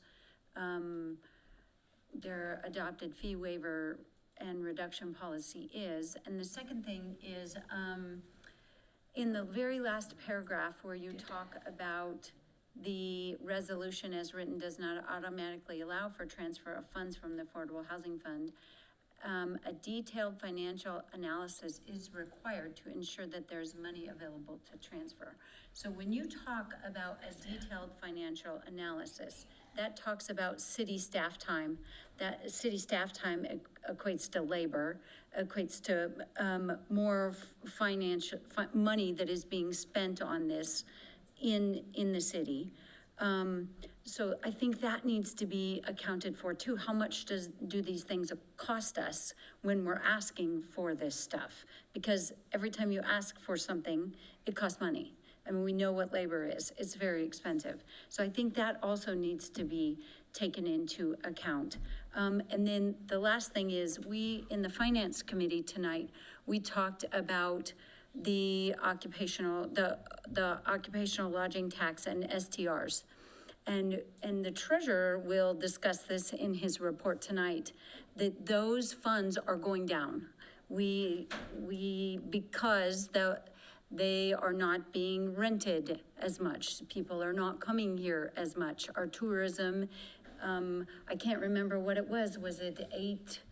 I think the treasurer, is the treasurer online? I saw the report. You saw the report. Council didn't see it yet, but we will. Yes, I'm here. Okay, can you talk about, please, the decline in those funds and the rentals and the tourism, please? Sure, and I will be giving a report with regards to the lodging taxes later this evening. But yes, we're seeing a general decline, not a severe one, but for year to date on the OLT, the occupational lodging taxes, the change from last year to this year is a negative 4.3%. And for STR, it's a negative 3.1%. So in total, that's a negative 4%. And obviously the report is posted now for everyone to see. So my point in bringing this in is that we need to watch those funds carefully. We cannot be, I'm not saying giving away. I would like to say we cannot be giving grants and fee waivers and fee reductions across the board, because these funds have to be used. We have to pay attention to what's happening with our budget now, with what's projected next year, with what is trending, and those have been trending year to date as we see. So these funds are not guaranteed, is what I'm saying. This housing fund is not guaranteed to go up at any time. We have to watch what's already leveraged. I would like to see how much time that detailed analysis cost of each time, if the city has an approximate on that. And I'm sure each one is different. I know I'm asking for a lot. That's okay, Amy's online and can speak to Yeah, I can try to respond to that. Suzanne, are you ready? I'm sorry, I'm not watching. Can I speak now? Oh, yes, please. Thank you, Amy. Okay. Thank you. I don't think that the actual financial analysis will take a long time. It's just that we'll have to weigh in on what the plans are for the fund and what our current amount of money is available in the fund. And that is part of the budget process. Anyhow, it's an ongoing type of analysis where we should be able to answer quite quickly and without a lot of additional effort if somebody comes to us and asks for a fee waiver. And we would then quickly be able to bring it to you without a big staff drain to say, you know, right now we are fully committed or we only have X amount available. And as an alternative, I mean, we can come up with some creative solutions if a fee waiver is very pertinent and the project can't go forward without it. Perhaps we could set up a payable out of the housing fund to the general fund to pay back at some point in the future to make us whole, even if we can't do it at that particular time. I mean, you know, we'll come back to you with some suggestions. So am I accurate in looking at this and thinking this gives us an option, but not, yes. It's not saying if someone applies for this fee waiver and there's the money, we have to give it to them, right? Because of item number 3 here that says we would do a financial analysis, some of which might be, you know, Councilperson Martin, to your point of like, are we giving this fee waiver to this person at the potential expense of, you know, a partner not getting it, or, you know, looking at the potential for revenue or potential for savings? Am I right in saying this is an option? Right. There's so many different scenarios. We could have several of them that come to us at once. And in that case, we might have to make it competitive in order to make it at all feasible. So, you know, the only analogy we could come up with is similar to a grant. You apply for a grant some years, there's a lot of funds available by the granting agency, and some years there aren't. And we'll have to do it in a similar fashion because it isn't an unlimited pool of funds. And if the demand is high and the revenues are low, we're just going to have to do the best we can and distribute the funds that we have. We can't commit upfront to automatically giving fee waivers. Could we do something like is there option to like allot a certain amount of that money out of that fund, and then people would have to, you know, apply for it, and once we hit that number, that's it, and then we stop. We just maintain set a mountain, set a balance at the beginning, knowing how much that we can you know, unrestrict out of the affordable housing I think I suppose that we could. It's hard, I wouldn't know an amount to suggest. 10% of it goes into a pool of funds to support affordable housing. Perhaps. Yeah, I think it's also important to just remember that this fund, it's not like a savings. Or fee waivers. If we're spending it, that's good. If we spend it down to zero, that means we used it towards affordable housing, and that's a good thing. It's not like a thing that we hoard. Yeah, right. But it has to have a balance in it to be used as leverage, correct? The more we have in it, the more we can. The more we have in it, the more we can use for matching grants or for It has spending. helped us. And theoretically, you spend the funds down and then you wait a few years and they're replenished and you have more available. Right now, we have very high demand for those funds. And I would say that they are mostly fully committed. As the financial analysis said, at the end of this year, we're anticipating per the budget just $55,000 left. Whereas, currently we have 2.3 million. And Amy, correct me if I'm wrong, it's not that we are holding them to leverage future grants. They are committed funds that we have used to get grants that we are currently spending down. So they're not sitting there waiting for something to do. They're still in the fund and we are paying bills with them. It's not going to keep payable. Yeah. All that restricted money, it is committed, it is spent. It's just when we write. So by the end of 2026, we'll have $55,000.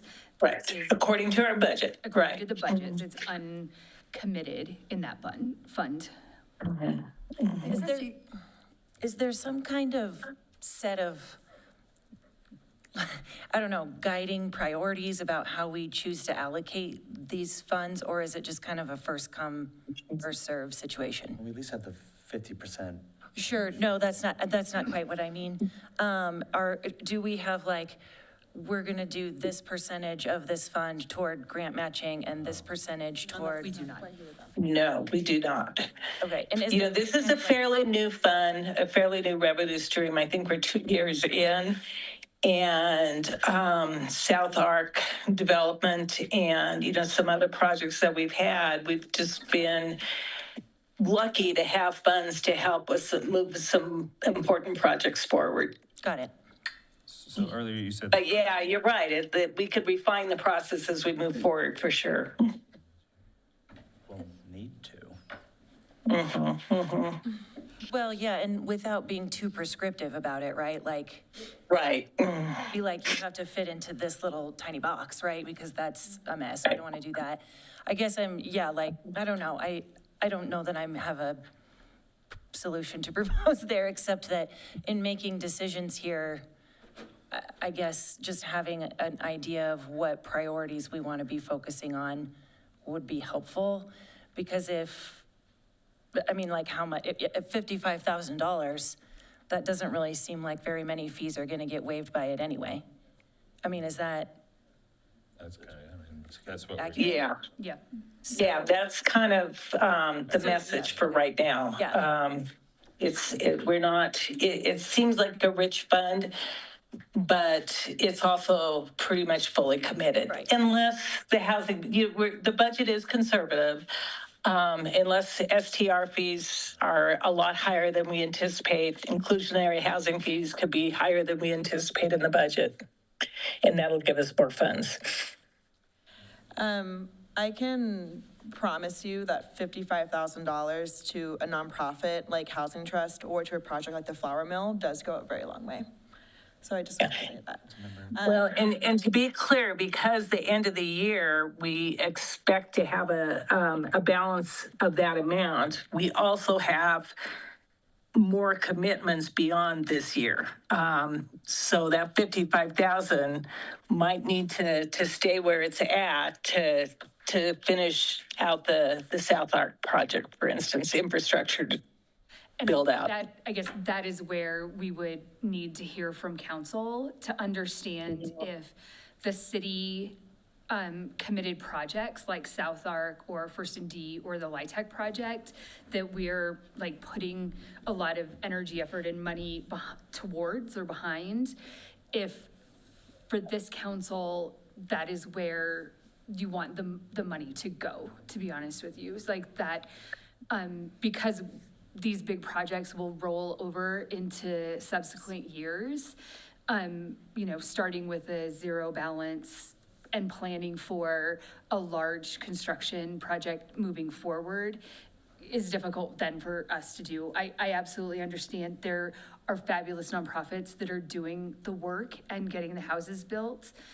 Council has also directed the city to build some of this housing as well. And so we're just trying to figure out, should the dollar go to a nonprofit or should the dollar go to the city? I think that's kind of what I'm dancing around here is like, if we had a magic wand, I'd love to see a diversity of tactics being used here and a diversity of things being invested in, right? Like, let's make sure we have some to supplement our partners, and let's make sure we have enough to, match these grants. And then like, do we have enough for this fee waiver thing? Or do we need to make sure we have enough, right? And spread that stuff across a diverse set of priorities. And not having been here for like previous conversations around that, perhaps that exists and I'm just not there yet. And it might not be possible as well, but I think that's kind of what I'm getting at is, I think ideally, from my view, we would have fingers in a lot of pots when it comes to where this money goes. And maybe that's not possible, and maybe we have to make those hard decisions, but that's kind of why I'm asking, like, if we've got this thing that we're proposing to put that money into, how does that fit into our sort of diversity profile of things we want to be investing in? Councilmember Pepin. And I believe that council has already established priorities by committing to these things. We're on a timeline with First and D, for example. That was eminent domain. We've got a certain amount of time that we have to accomplish that. Council has already set those priorities. We have to nail those things down. If we don't have money for the matching when there's 50% going on, I'm wondering, why can't we scrape the fees and go, we already built in a reduction and write a letter of support saying that this amount of money is reduced from the full rate, and therefore we have already subsidized this project X number of dollars, and put that information out there. Because if you don't tell people that you've been giving them a discount, they don't know it and they don't appreciate it. That's a poor second to having money, but we've already committed that money. And we're talking about the system development fees? Is that what you're referring to? Okay. And again, I think this really right here is just about providing some sort of guardrails so we don't have the same thing that was happening at the steam plant where it was just like, the need of today is this, and plucked on the right heartstrings. I think it's just like an actual. We're hoping to, not put council in a position where they're needing to make decisions on the spot without having all of the information available to you. And I emailed to you all the fee waiver policy. Again, I apologize for not noticing that wasn't in the packet, but I think that's part of it, is just allowing for the full context of the conversation to take place so the council understands the financial ramifications of making some of these other types of decisions. We understand that it's a balance, right? We are wanting affordable housing in the community as well, and so. And I will say, for investors who are doing affordable housing, we're not the only option. It may be on the requirement list that we give them something, but there are angel investors out there that are also behind the affordable housing. So we're not the only people who have any money. I wanted to bring up what Amy had brought up about having like a payable amount for projects that are like, if it's pertinent for them. Amy, can you speak to that again? I'm just, that was just an example of maybe we could get really creative. That would be an example of something that's very creative. It's not done very often.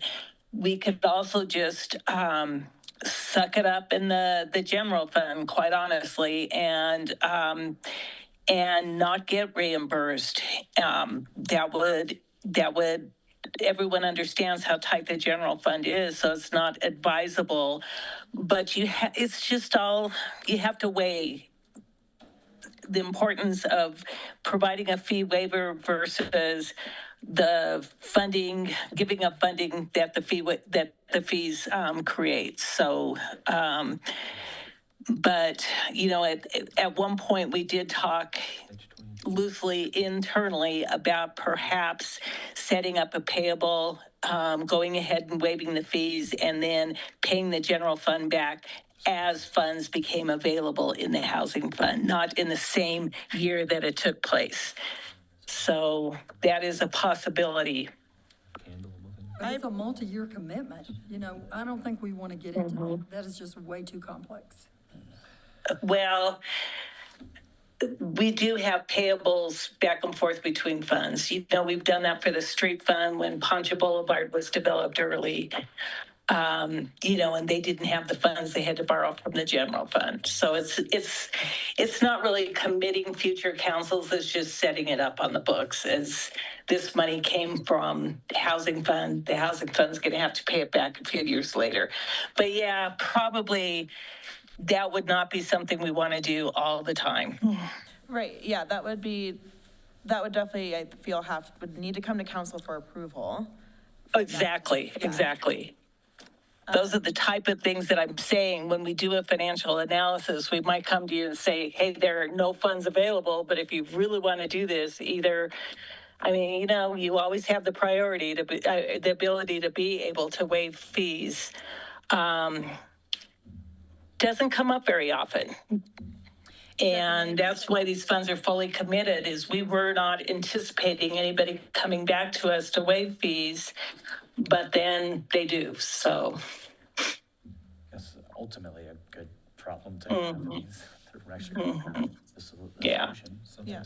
I remember as a council, we had discussed when our budget became tighter and tighter, just since I was on here, that we would really not we were going to establish a hard line into saying, come to council, we will not waive your fees, do not come to us.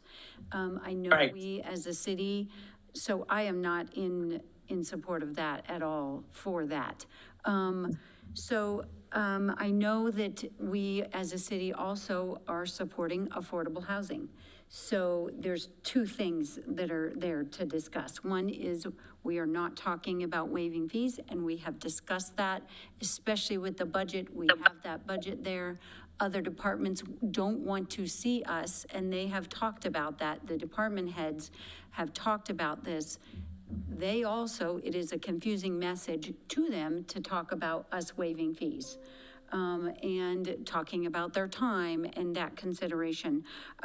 Also, I want to discuss about duplicating these considerations or fee waivers, if that is happening if there's a way to figure out if we're duplicating those fee waivers that are already committed through the Affordable Housing Fund, or if council is discussing that. Is we pay to this Chaffee County Community Foundation already, and some of these organizations already receive grants through these things, and we've asked the Chaffee County Community Foundation to talk about, to discuss or entertain that our direction is affordable housing, correct? Isn't that what we have given them, that direction? So we're giving them that direction. These companies, developers, nonprofits are asking money from them. They're asking money for the from us also. When we say fee waivers, that's also money. And I also want to talk about how if we're doing these for these smaller developers, one house is a lot of a house. I'm not saying it's a small issue, but if we're discussing waiving fees for 1 to 2 to 3 houses, are we saying that we don't have the money to entertain larger projects like South Arc? So how do we say which one's more important? The one or two, or commit these funds to something like South Arc, which is many, many houses, if we don't have the funds for all of it? So that's kind of my 2 cents there. My 2 I think that's why the policy is written the way it is, because we can't just automatically give it without this analysis. Yeah, I think that's. Some years it'll be much easier. Unfortunately, right now is not one of those years. Yeah, I think that's the piece that makes this whole this whole thing important, is just like having it make sense to the applicant, to the person coming, to being like, what is this based on? Is this based on good vibes, or it's based on like an actual thing that we've assessed, and we've already just have firm priorities, or at least something in a range of priorities. So that we're not sacrificing a big project for that'll happen then for these little individual projects that are happening now. Or if that's what we want to do, then we at least clearly stated it, I think. But maybe I'm totally off base here, but is that? I guess I wanted to clarify, would we as a council, how I perceived our strong, uniform decision about fee waiving and stuff.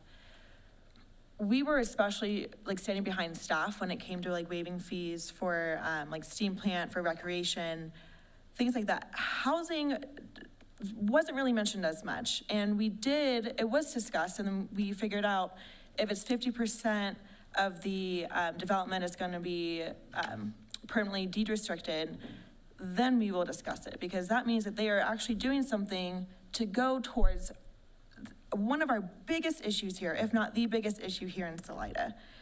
So when we think about, we told staff that we're not going to do a fee. Well, I would put money that our staff would be glad if we had more affordable housing for their staff to live in, so that they could have not as much turnover. They could have staff that live here in town. I mean,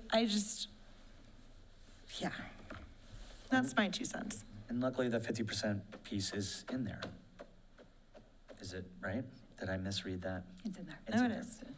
No, I think this is a great step forward, because we've been accused of, we don't have a plan for the housing money. Obviously, we have a plan because we're overspending it. And this is going to pull us back to where we need to be, that we can't give away money that we don't have. If we can find other ways to support the projects, then let's do that. But I'm ready to offer a motion. I call the question. I move to approve Resolution 2026-03, a resolution of the City Council of the City of Salida, Colorado, establishing affordable housing fee transfer policy. Second.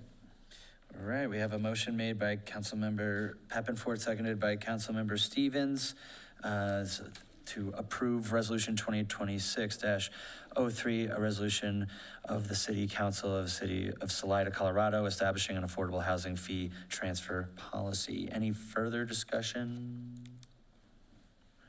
Schreiner? Yes. Stevens? Yes. Peppenfort? Yes. Fontana? No. Martin? Yes. Motion passed. Okey-doke. Moving on to Resolution 2026-04, a resolution of the City Council of the City of Salida, Colorado, adopting Chaffee County Board of Health Resolution number 2025-04, providing for the adoption of the Chaffee County Graywater Control Regulations. Hey. Yay. All right. Good evening, Mayor and Council. Certainly, drought is on our radar right now. We feel it at the slope, and we'll feel it next summer in the river. And this is one small, low-hanging fruit that kind of addresses water conservation at the home level. So, Graywater, if you're not familiar with the term and whatnot, it's essentially tub, shower, certain sink water. It's not toilet, it's not kitchen sink water. And the state adopted some regulations fairly recently that allow for property owners to go through a process to reuse gray water. municipalities were required to either opt in or out of those regulations. Chaffee County did adopt them, and with the building department being housed over there, it'd be pretty easy for them to also manage any sort of graywater use within Salida if applications came in. And so this essentially is a resolution to opt into that program, and pretty much it. If you have any questions, I'd be glad to answer them. David, is this mainly aimed at commercial establishments? Because it sounds like a lot of trouble for me to do personally. Yeah, I think retrofitting a property may not be very practical. I think it's probably more in new builds. And I wouldn't necessarily say commercial, though. It probably depends on the site, if there's some irrigation needs, on, I guess, individual values, I guess, with the topic as well. So quite frankly, a lot of commercial doesn't have much that needs irrigated, so it may not actually make sense for certain properties. Thank you. So, new build, will they understand how to, where is this going to be advertised? How will the developers or a home builder understand and come to realize this? I think it'd probably start with the architect. Architects are generally tracking any sort of regulations that are changing in the building codes and such. So I think architects would likely advise their clients throughout the process. Is this something you want to consider in your mechanical plan for a building, and go from there? You know, I know we're working on some press that'll go out later this year about, you know, irrigation efficiencies and water conservation measures. It's probably going to be a really big year where we need to push more of that. And this might be something that we can incorporate into kind of like the toolbox approach of like what all are the options for making improvements with water conservation. Great, yeah, that's perfect. That answers it. Start with the architect, and then hopefully they receive some information from the city, if that's where they're gonna go, on how to use this, how to develop this, how to implement this. Will this kind of fall under, I guess, what you have to be, is there already, I guess, systems in place that you can buy for a new build, like a residential? So it almost kind of like falls under the, like leach fields and septic system kind of policies, or? Well, there are regulations as far as how it would need to be constructed and used. I'm not really up to speed on what those are, and they're all quite new as well, with the state adopted. So, sorry, I don't have a great answer to that question. This is authorizing it, but it's not requiring it. Correct. Gives people the option. Yeah, the option to do it. Right. Any further thoughts, opinions, discussion? Would you like a motion? I would love one. Mr. Mayor, I move to approve Resolution 2026-4, a resolution of the City Council of the City of Salida, Colorado, adopting Chaffee County Board of Health Resolution number 2025-04, providing for the adoption of the Chaffee County Graywater Control Regulations. Second. Okay, we have a motion by Councilmember Fontana, seconded by Councilmember Martin, and that is to approve Resolution 2026-4, a resolution in the City Council of the City of Salida, Colorado, adopting Chaffee County Board of Health Resolution number 2025-04, providing for the adoption of the Chaffee County Graywater Control Regulations. Any further discussion? Fontana, Yes. Stevens, Yes. Schreiner, Yes. Davenport, Yes. Martin, Yes. motion passed. Okay, on to council reports. Council Member Papenford. What does I have to do first? Did I put you on the spot too soon? Or you did? No, I'm good. Okay. I would like to ask for a work session on the golf park, because there's still a lot of disagreement about how it should be used, and now that it's been designated as a park, there's a lot of community interest, and always has been, in access to the park. Second. And then the CHA ED report is quite lengthy, so I'm going to direct people to the website to get that information, because I'm not going to keep us here all night.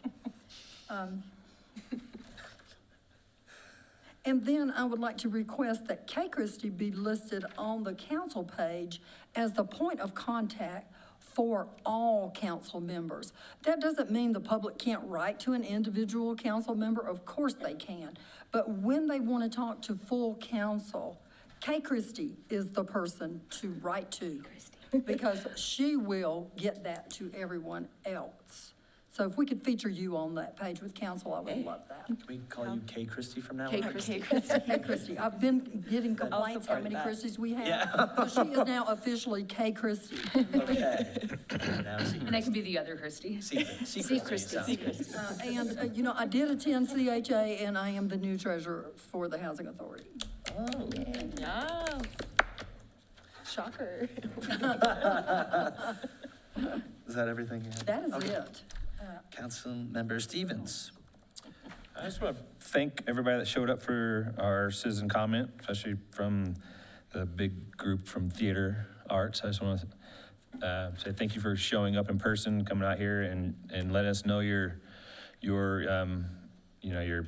thoughts and moving forward, and making sure that we keep the steam plant and keep everything, affordable for everybody, and make sure that the theater arts do thrive in this town, because like everybody said there, I mean, there is a huge, spot in this town for the theater arts, and keeping the steam plant available for everybody to be able to use is one of the biggest things that we have to really come together and work on, and make sure that we keep that facility up and running, because like everybody did say, we are very limited on the spaces that we have for our theater arts to come and, show their talents and their passions. So, I just want to put it back there. I just don't want us to see it go the way of, I don't know if everybody remembers the Salida Opera House that we used to have on First Street, also called the Unique Theater.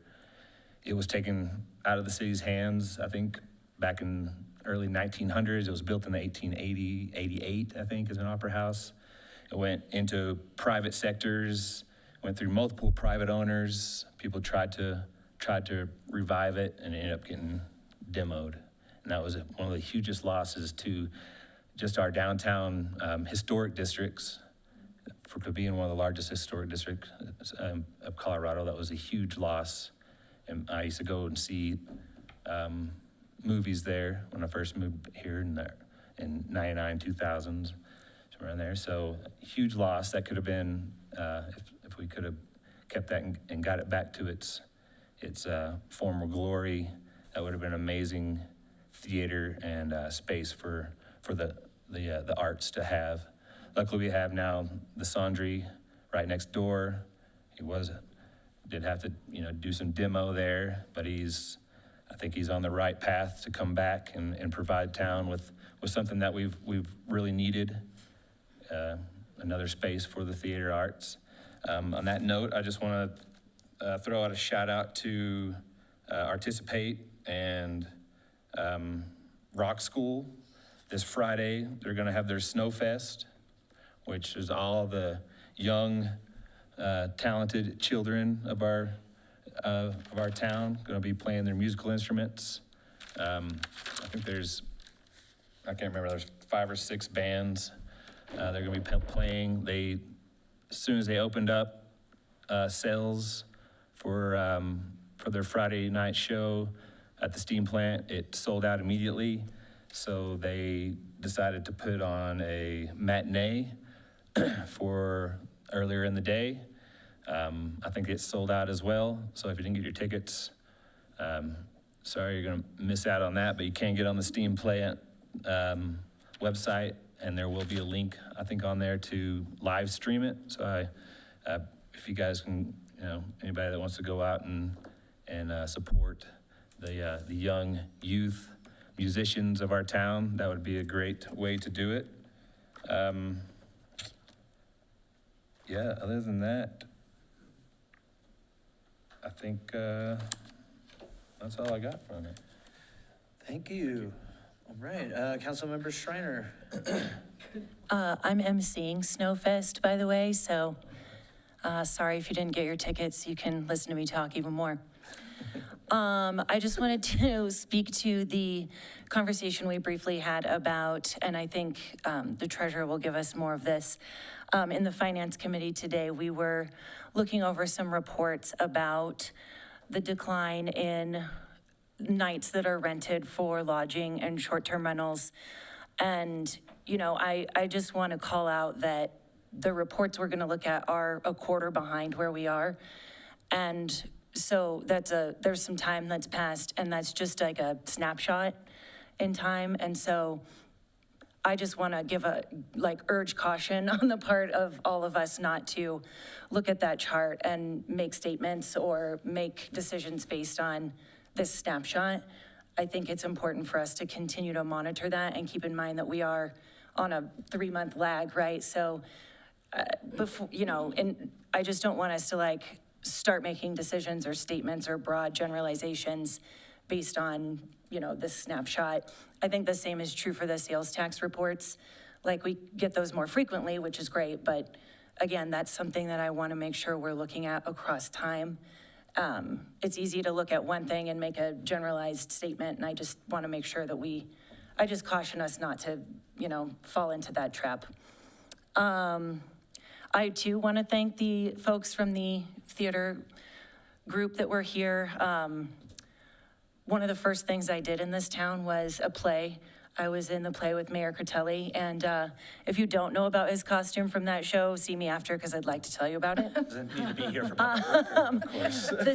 The steam plant is a really vital resource. And I mean, I feel like I say this in every meeting, but I also just think this is a really good opportunity for some solid partnerships with other sectors within this community. Glad to hear about all the things that are happening and all of the progress that's being made on that. Super happy to hear that we're seeding the fund for the Friends of the Steam Plant. I really appreciate being part of something that carves out a little bit of capacity for that. And yeah, many thanks to the Community Foundation for kind of being the hub in that wheel. And I think that's a great role for them to play in this partnership as well. And just wanted to say that the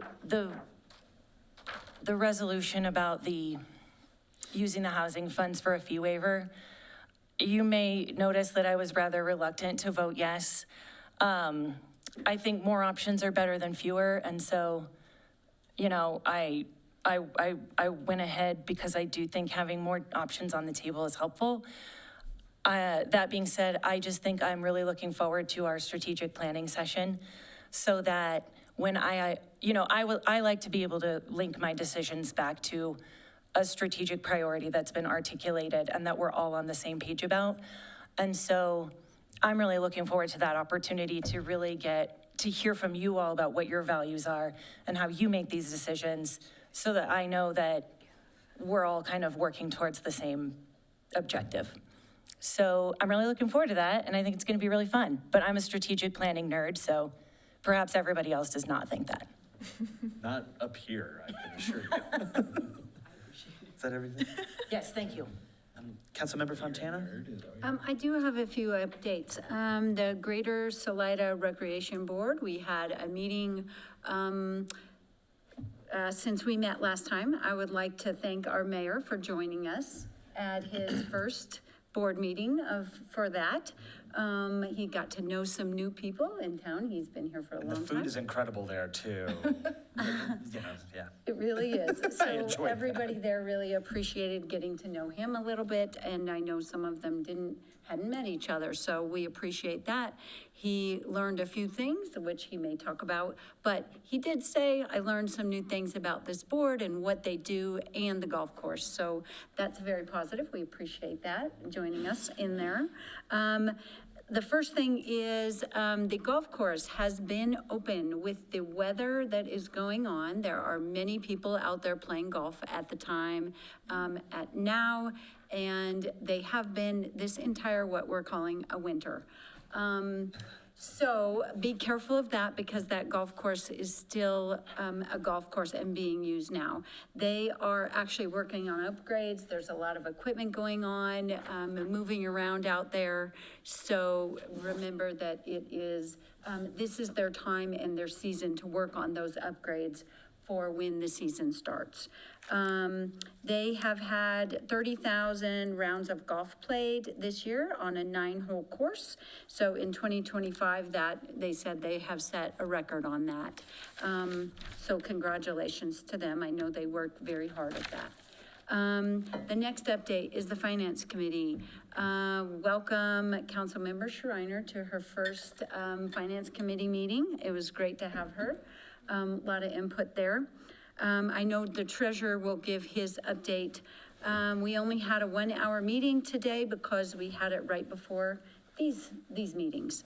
It was productive. Our finance director gave a lot of input today, which we definitely needed from her. It was good to hear, which enforces our budget and talks about our audits coming and such like that. November budget tracking, she talked about our S&P rating and the purpose of the Finance Committee. So we need to make sure we all understand what our purpose is on that committee. And it was good. It was reviewing everything that the finance director talked about. A couple more things. I met with Vicky Sue Vigil with the Salida Community Center. She has been in this community for years. Hopefully some of you know her.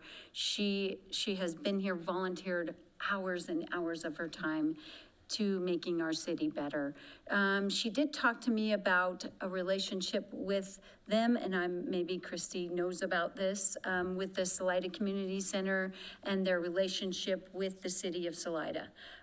They wanted to talk about, I would like to ask staff and hopefully get some support and ask Vicky Sue Vigil or Elena Alamain with the Salida Community Center to come because they have some ideas and some plans going in the future about the 4th of July fireworks, which we're all need to know about because I've already been asked about the Colorado Day celebration of 150 years and the Parade of Lights and their partnerships with that. Because I know that some of those things were taken out of our city budget. So I was hoping we could get them to come and present at council, if I can get some support for that, for those programs. Maybe that's a work session? I can also provide an update on, because we've had a lot of meetings. I know, that's what I was hoping. Yeah, so, and yes, if you want to have them come to a work session, I do want to plug, however, that, again, partnering with the Chaffee County Community Foundation, there has been a Salida Fireworks Fund set up that is in coordination with the Salida Community Center, and the city of Salida to get that fund going. We will also seed that fund to get some cash into it to get the community rolling. I sent out the press release to all of you last week that talks about what that will look like and how we're partnering with them. The High Country Bank is taking on the parade for the 4th of July. The Salida Community Center is still doing all of the entertainment down at Riverside Park. And then the city of Salida will be staffing the firework display that night. So it is a great partnership. We're super excited that we are having these conversations with them. The staff is also working with a company called CGI, who is providing municipalities across the state free banners for downtown to celebrate the 150th birthday of Colorado and the 250th birthday of America this year. So that is working as well. So happy to have them come. And that is kind of those are the conversations we've had and how it has come to be. Banners? Banners. Oh my God. Very excited. Love banners. Love a banner. Okay, so the last thing that I have is the EDC event is on Thursday. That is a huge event. Don't know if it's sold out or not, but the Economic Development Corporation in Chaffee County, in Salida, they're going to present, and I know that we contribute to that. So if you need anything to do, go to that on Thursday, see if there's still some tickets available. And that's all, my report. Councilmember Martin. I wanted to make sure that our constituents knew of a free income tax return preparation. It is for folks who make $63,000 annually per household. It'll be at the United Methodist Church twice a week, beginning on February 7th and ending on April 13th. Is that Vita? Yes. Mhm. And I also wanted to discuss the benefit concert for the granary going on January 31st from 7 to 10 p.m. at the steam plant. It'll be $20 a ticket. That is January 31st. 31st. And then I wanted to get an update potentially on the speed limit signs that were requested for Two Rivers area. I had a constituent reach out recently about them. Did it come to me? Huh? Did it come to me? The email? The request. The request for speed limit signs? Sorry. I want to say, I think I talked to you about it with, I gave direction to either David or Chief Johnson about it a while ago. I do. Maybe it's a great way to make a direction. I do want you to comment, yes, please. Yes, someone did reach out to me about a request at a location on Old Stage Road, and I had responded that currently CDOT is working on a reconfiguration of Old Stage Road throughout that connection as part of that 291 and 50 intersection. Probably just be efficient to get that intersection redesign all done, so we're not like putting in signs, taking them out. Okay. If we could just maybe sit tight for a bit till that project kind of comes together, that'd be great. And I can double check with you after to see if it's the same constituent, so that if you've already answered this person, then great. But, and then, yeah, going through the department updates, I just want to say thank you and congratulations to Captain Paul Ottmer from our fire department on his retirement. For the some of the public comments tonight, I wanted to speak to, I think he just stepped out too. I know, he just left. I was like, no, but. Oh, he's been waiting this whole time. You stayed so long. I'll chat with him after maybe. We all know the answer. Yeah. You just couldn't say it until now. You can say it. Yeah, well, just like, yeah, I mean, there were concerns about the construction going on at Vanderveer. And I just wanted to make sure that Michael Fever, I think he said his name. LaFever. LaFever. Okay. Yeah, just that it is South Arc neighborhood. It's a development that the city is doing, and it's for affordable housing as well as market rate to meet that missing middle. And I also wanted to tell him about the conservation easement that we all just signed a letter of support on for the agricultural place in town here. But yeah, I'll tell him later. I know. You've held on for so long. I know. And yeah, I would feel remiss if I did not, I guess, a clarification on how we're going to proceed with the housing trust and the request that Reed McCulloch brought to us tonight. Do we have enough money for it? Because I would go along with. Yes, yeah. So it's like, is there enough money? And if not, then do we as a council, how do we feel about the, like the accounts or like the payable fund thing that I was talking about? Like, I still don't know how to put into words. I get the concept, by which he makes this request formally? There That is. Now that you've said the resolution. Yeah, now that you've passed a resolution, we can definitely do that. My concern is that I think he needs the letter by February 2nd, which is prior to your next council meeting. I can reach out to Reed tomorrow because I don't know how much he's asking for. So not to tell you all what to do, but That's so unlike him to be I know. last minute and vague. You could That's not it. direct staff to reach out to CHT, understand what fee waiver dollar amount he is requesting, and could they then direct staff to write a letter supporting CHT up to a certain dollar amount? Like during this meeting? Agreed. Yeah, could it you would do be that good now? to get consensus now because that February 2nd deadline, just to kind of direct staff. Then I could do it and have the mayor sign it. And then it would be, if that's what you wanted.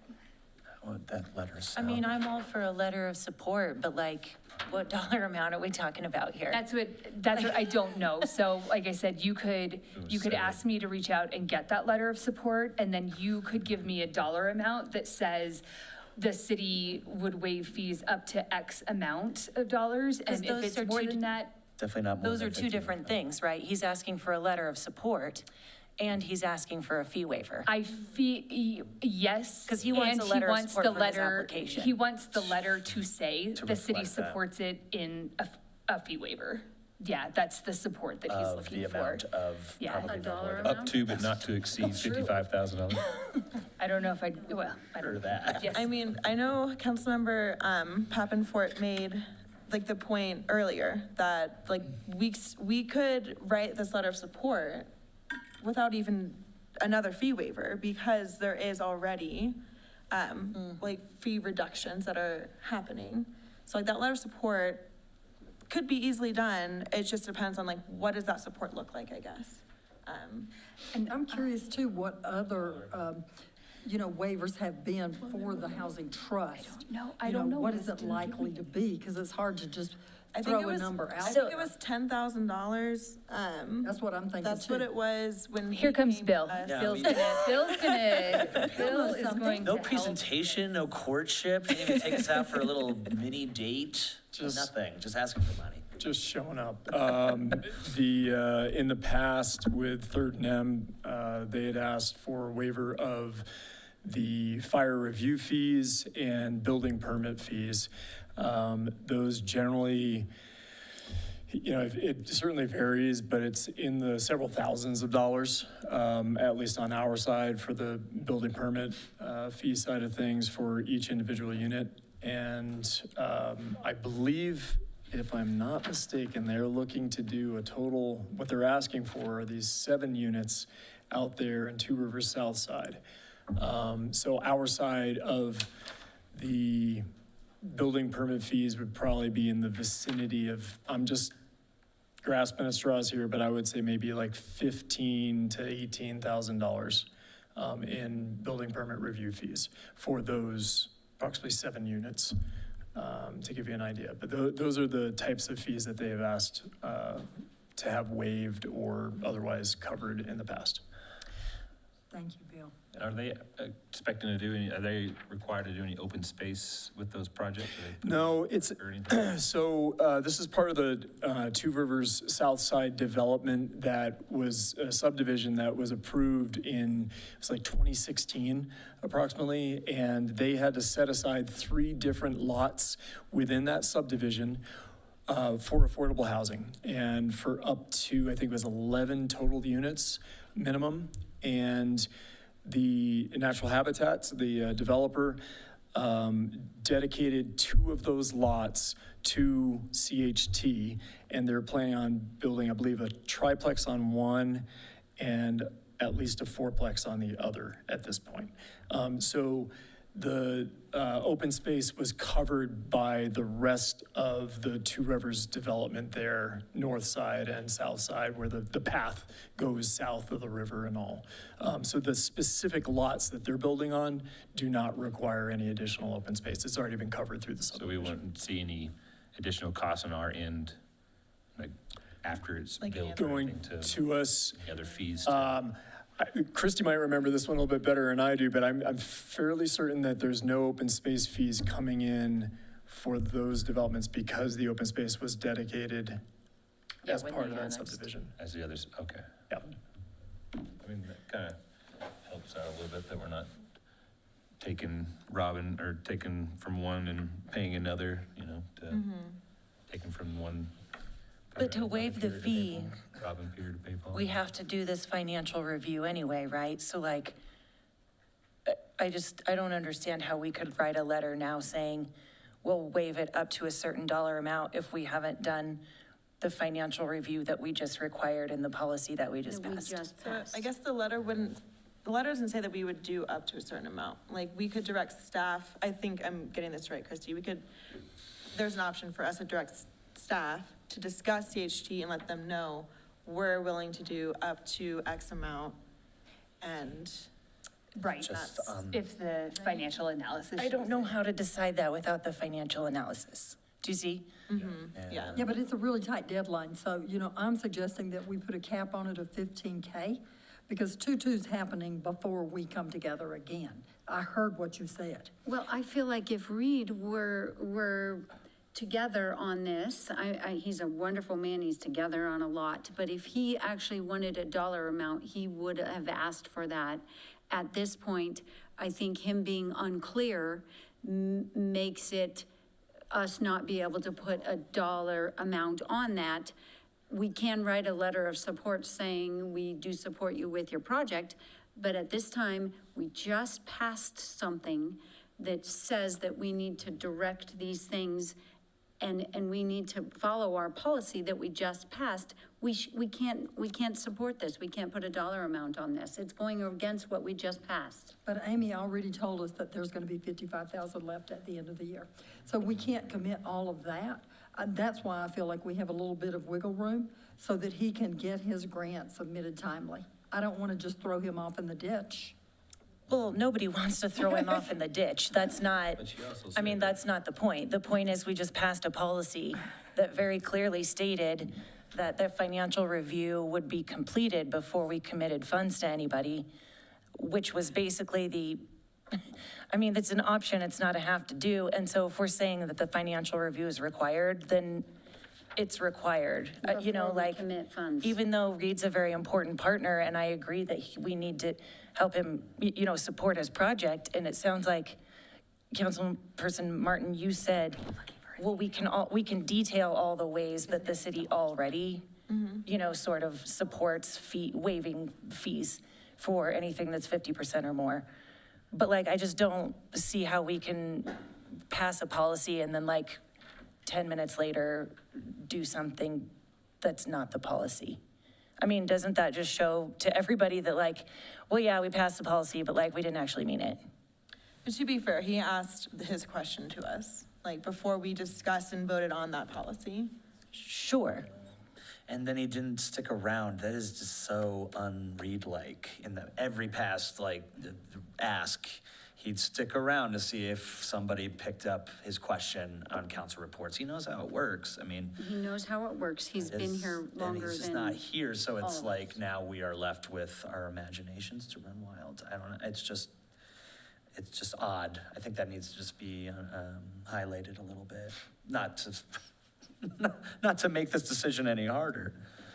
He's been here longer than all of us. He knows how it works. He's also not on council. He's not committed to have to be here for the meeting. Right, but I understand, but it's you come and you haven't asked for a city, you do stick around. He knows how it works, or find somebody that will stick around to that's just how it's always been. He's not the only one representing his cause either. And he's had to know about this project for quite a while for this. We're making a lot of assumptions right now. I know, and nobody can clarify it on his end. That's the issue. We're left with our imaginations to run wild. Except for we're not, because that's why we have policies. Right? Right. That's the purpose of passing a policy, is that then we don't have to make assumptions or try to guess what Reed is asking for. We have just said, if you want that, here's what you do. Here's what happens, yeah, sure. That's so that we don't have to spend our time doing this. Okay, so how do we move forward without looking like? It's just Oh, we already look like. I think we should have sailed on that one. More than we already do. I think we're fully leaning in. I do understand that we did just set this policy tonight, and Reed came in tonight. It's the 11th hour. This is also a very reputable organization. That's what And like, this is, again, this is not waiving fees for, the steam plant or Parks and Rec stuff. Like, this is for housing. Like, this is for like the organization in our community that makes it work. And like, I have to bat for them. So like, I do hear you, Councilmember Schreiner, I really do. We literally just said this tonight. And I would like to see us make this happen up to $15,000. I agree that maybe there needs to be a limit, because we don't even know what it is, which was very, we all feel blindsided by the housing trust right now, which is not fair on our end. Is there not some way that we can just like someone meet with him and find out the details of this so that we then know how to? That's me, yes. That's Great. Yes, that's. So you need me that to tell is you to do that? You do need to tell me to do that, So and this then, is yeah, the- yeah. And Well, then the issue is that I can't, I need the direction all the way through, because I can't get it back to you for any other decision prior to your next council meeting. So that's why I was recommending The dollar the amount. analysis with an up to dollar amount from this body and the stating that we support their project. I'm assuming, David, the system development fees will be, decrease 60%, all of that. So we can make it a very nice letter. Yeah. I'm against this, doing this with this, putting a dollar amount in here at this point, at the last minute. Spending funds for this at the last minute. If this were on an agenda, or if this had come before the proper procedures, I would definitely consider something like this, but it is not, so I'm against. Sounds like we've got two that are against, two that are for a dollar amount that's specific. Councilmember Stevens, do you have? Well, I kind of think back of kind of what Councilmember Davenport said earlier. We have, like I said, we have all the money that we have is to back stuff that we've already put our word in a lot of the big, city projects that we've allotted this money to. And also what Amy was saying, that the $55,000 at the end of the year is kind of what we have left, but it's also not just freed up money. So making a decision without having,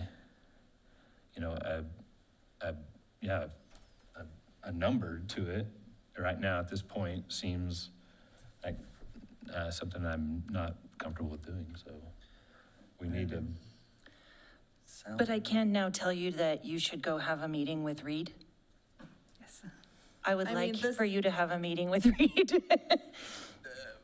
Yeah, I guess without that dollar amount though. Well, isn't that the point of having the meeting? I know, but then we have to have that discussed in a public meeting, which won't happen until the deadline, so Yeah, so she it can needs go to figure have. it out, like. Yeah. We can't do anything. Yeah, we can't, because then it won't be in a public meeting for the cameras and the people at home. Then Well, he I think can that's bring it back why it's. That's a little, after the next meeting. how dedicated we are to transparency. A grant deadline doesn't move because we refuse to take action. Right, yeah. Right. I would like to direct Christie to work with Reed, find out what is needed, put together the letter of support, and up to 15,000 if the financial analysis pins out. Okay, so That's what I want. we've got two for But that. who decides that? Because in the policy, the finance review then has to be signed off by city council. And I assume that's not something that you're allowed to do like over email. No. Sorry, Nina. I did not mean to make you have a heart attack. Yeah, most boards have It that. kind of sounds like his kind of lack of coming to us sooner, kind of, I'd hate to say it, but, I know he's been in this community doing this work for years and years, but it kind of puts us in a hard spot because he kind of dropped the ball on his end a little bit, maybe. I mean, how often do we have people coming in here asking for fee waivers for building affordable housing units? Not right. often. Right. I Well, just, I think the only other thing that I've ever seen is we set up like an emergency meeting where we do have that decision made in public, but I don't think that timeline even complies with this deadline. That is very last minute, and that is where the ball is dropped. Councilmember Martin, it is the last minute nature of it. 100%. I mean, it's not, because now it's putting us in a place like decide now or never. Because we, with too many unknowns. budget-wise, we can't, it's just something that I'm not. So, I mean, again, I got two that have like a dollar amount in mind, and then two that don't. And I'm not exactly sure where you're at with that, Councilmember Stevens, but it sounds like more leaning towards no, which is more than enough to just kind of say we're not going to proceed unless somebody's changed their mind. Christie, if you could report back to us on the consequences of this decision, I sure would like to hear about it. Sure. Is council open to a letter of support to CHT talking about the system development fees that are automatically reduced? Absolutely. With that? Okay, so I will work with Reed, pen a letter of support, and give it to Mayor Critelli for signature. Okay. Okay. And Does that move us forward? anything else? nope, that's me. That's it. Thanks. Okay. Ascent was mentioned, Snowfest was mentioned. Next week, we have CAST visiting, Colorado Association of Ski Towns. We're gonna do tour of Fading West on a Vero Touch on Wednesday. It kind of overlaps the welcome of CAST with green drinks at Highside. But I guess we could just pop back and forth and make it real fun. Walking distance. Let's see, and then big day on the 29th for CAST, and then they're gonna be all skiing at Monarch on Friday, which I think is a pretty big deal. I went to the conference for mayors. One thing that did come up that they all do is active shooter drills, which I guess is just, it's dangerous to be a politician. I don't know if you guys knew that, but yeah, that is something that they've picked up on, and there's a lot of that going on. Also, just like general like fire drill and safety, knowing like where an AED is, knowing where the fire extinguisher is. We just don't really do that. We've never done that in my time being here. I don't even know if this is bulletproof. There is a... And so is mine. Okay. So at least we know we can duck and kiss our butts goodbye. is this something that you want? It's not coming out of nowhere. It was just something that came up that I was like, oh wow, we don't do that. Along with like, you know, a lot of them were doing, I sent one of the examples to Mayor Pro Tem of like, you know, they do a group picture of a council. You're so I think that's so sweet. I know you do. Maybe it's too sweet for us. Maybe we don't do that. I've got a friend who could be the Christmas card. You don't have to do it, whatever. No, we're gonna do it. But a holiday card would be cool, and then we can even like, You want active shooter training? yeah, or like some sort of drill. Okay, I think we'll like, yeah. probably do it during it'll be an executive session. Yeah, like some drills would be cool, just so he can see Chief in action. Maybe he can show us how to work the fire extinguisher. Who would be the shooter? Like, I don't know.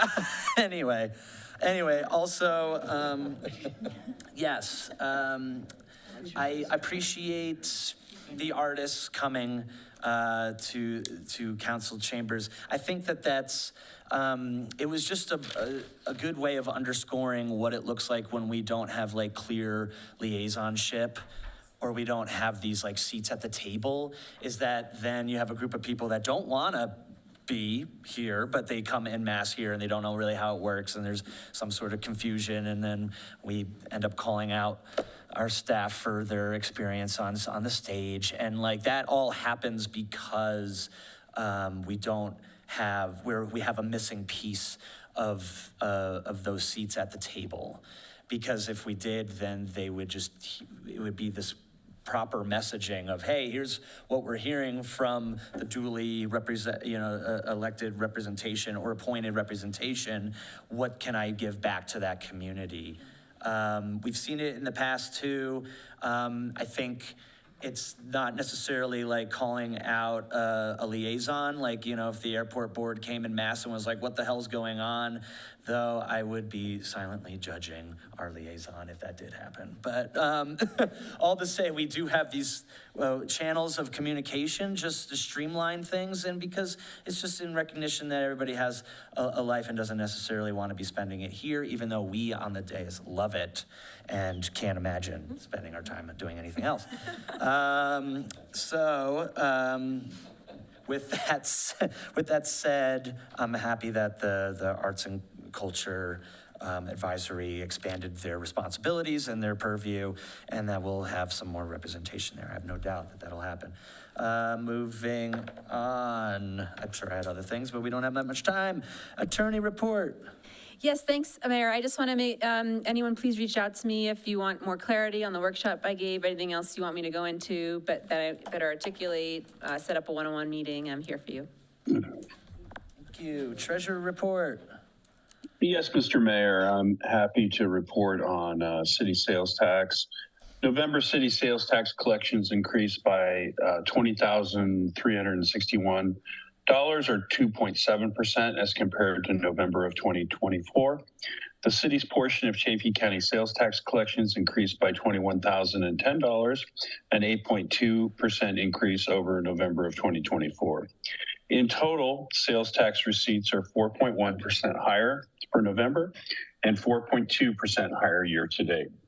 I'm also happy to report that we have a favorable general fund balance. And as was mentioned earlier this evening, we're going to start providing a lodging report on a quarterly basis.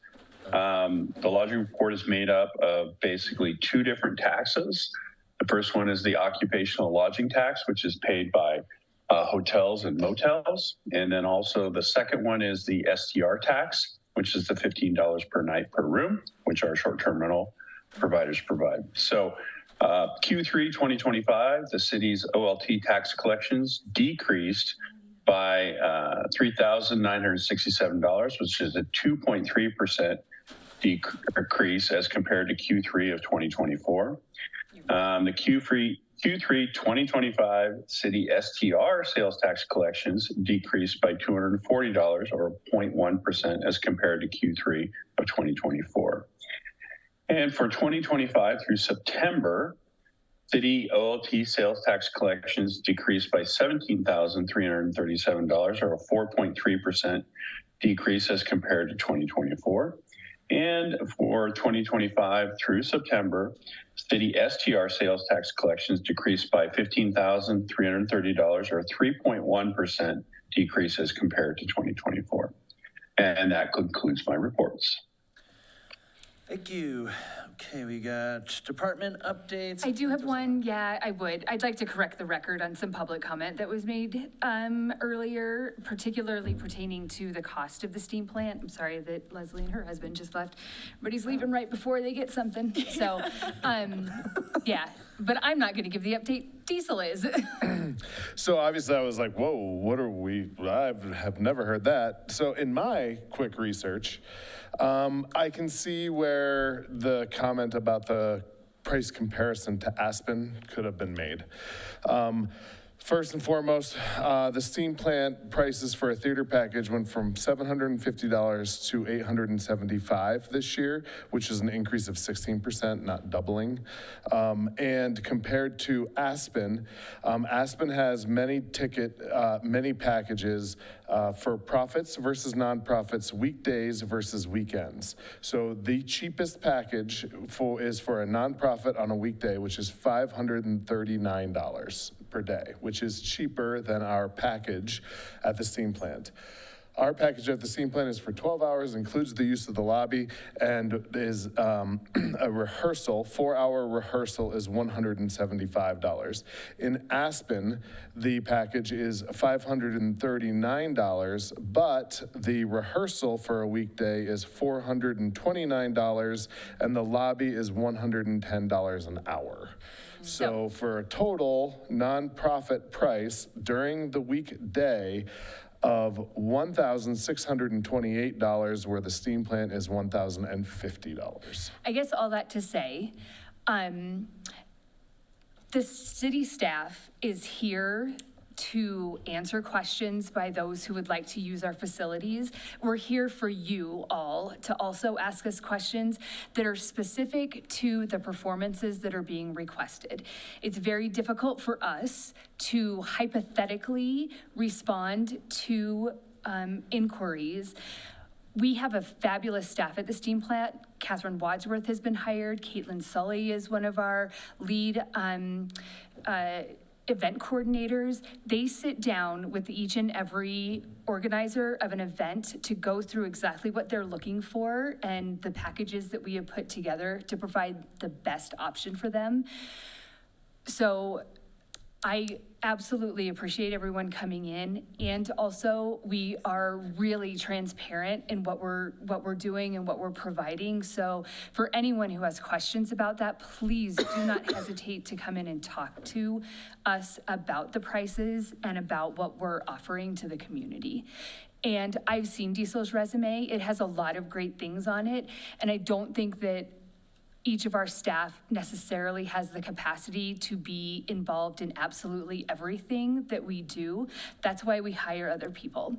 So I'm not a Parks and Recreation expert, but I get to work with one. And he's not a performing art expert, but we hired them. So I am hopeful that council can understand that, no, we're not going to be experts in everything. And I would hope the community would understand that as well, that we have to share the love in all of this. So we are coming at this from a place of keeping it open and wanting to be here for the community. And we are very hopeful to have that support as well.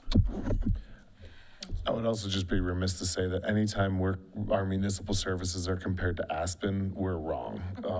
They have a real estate transfer tax where every time a house is sold, they get a percentage of that sales. Their sales tax base is unheard of nationally. So comparing how the services stack up is pretty hard. And Diesel, we do differentiate between nonprofit and private. At the Scout Hut, not at the steam plant. At the steam plant, we differentiate between private and public. So does Aspen, from what I can see in their pricing structure. I can do a lot more research. I just had the last hour to do it. No. They need to compare ourselves to Aspen. You're good. You're good.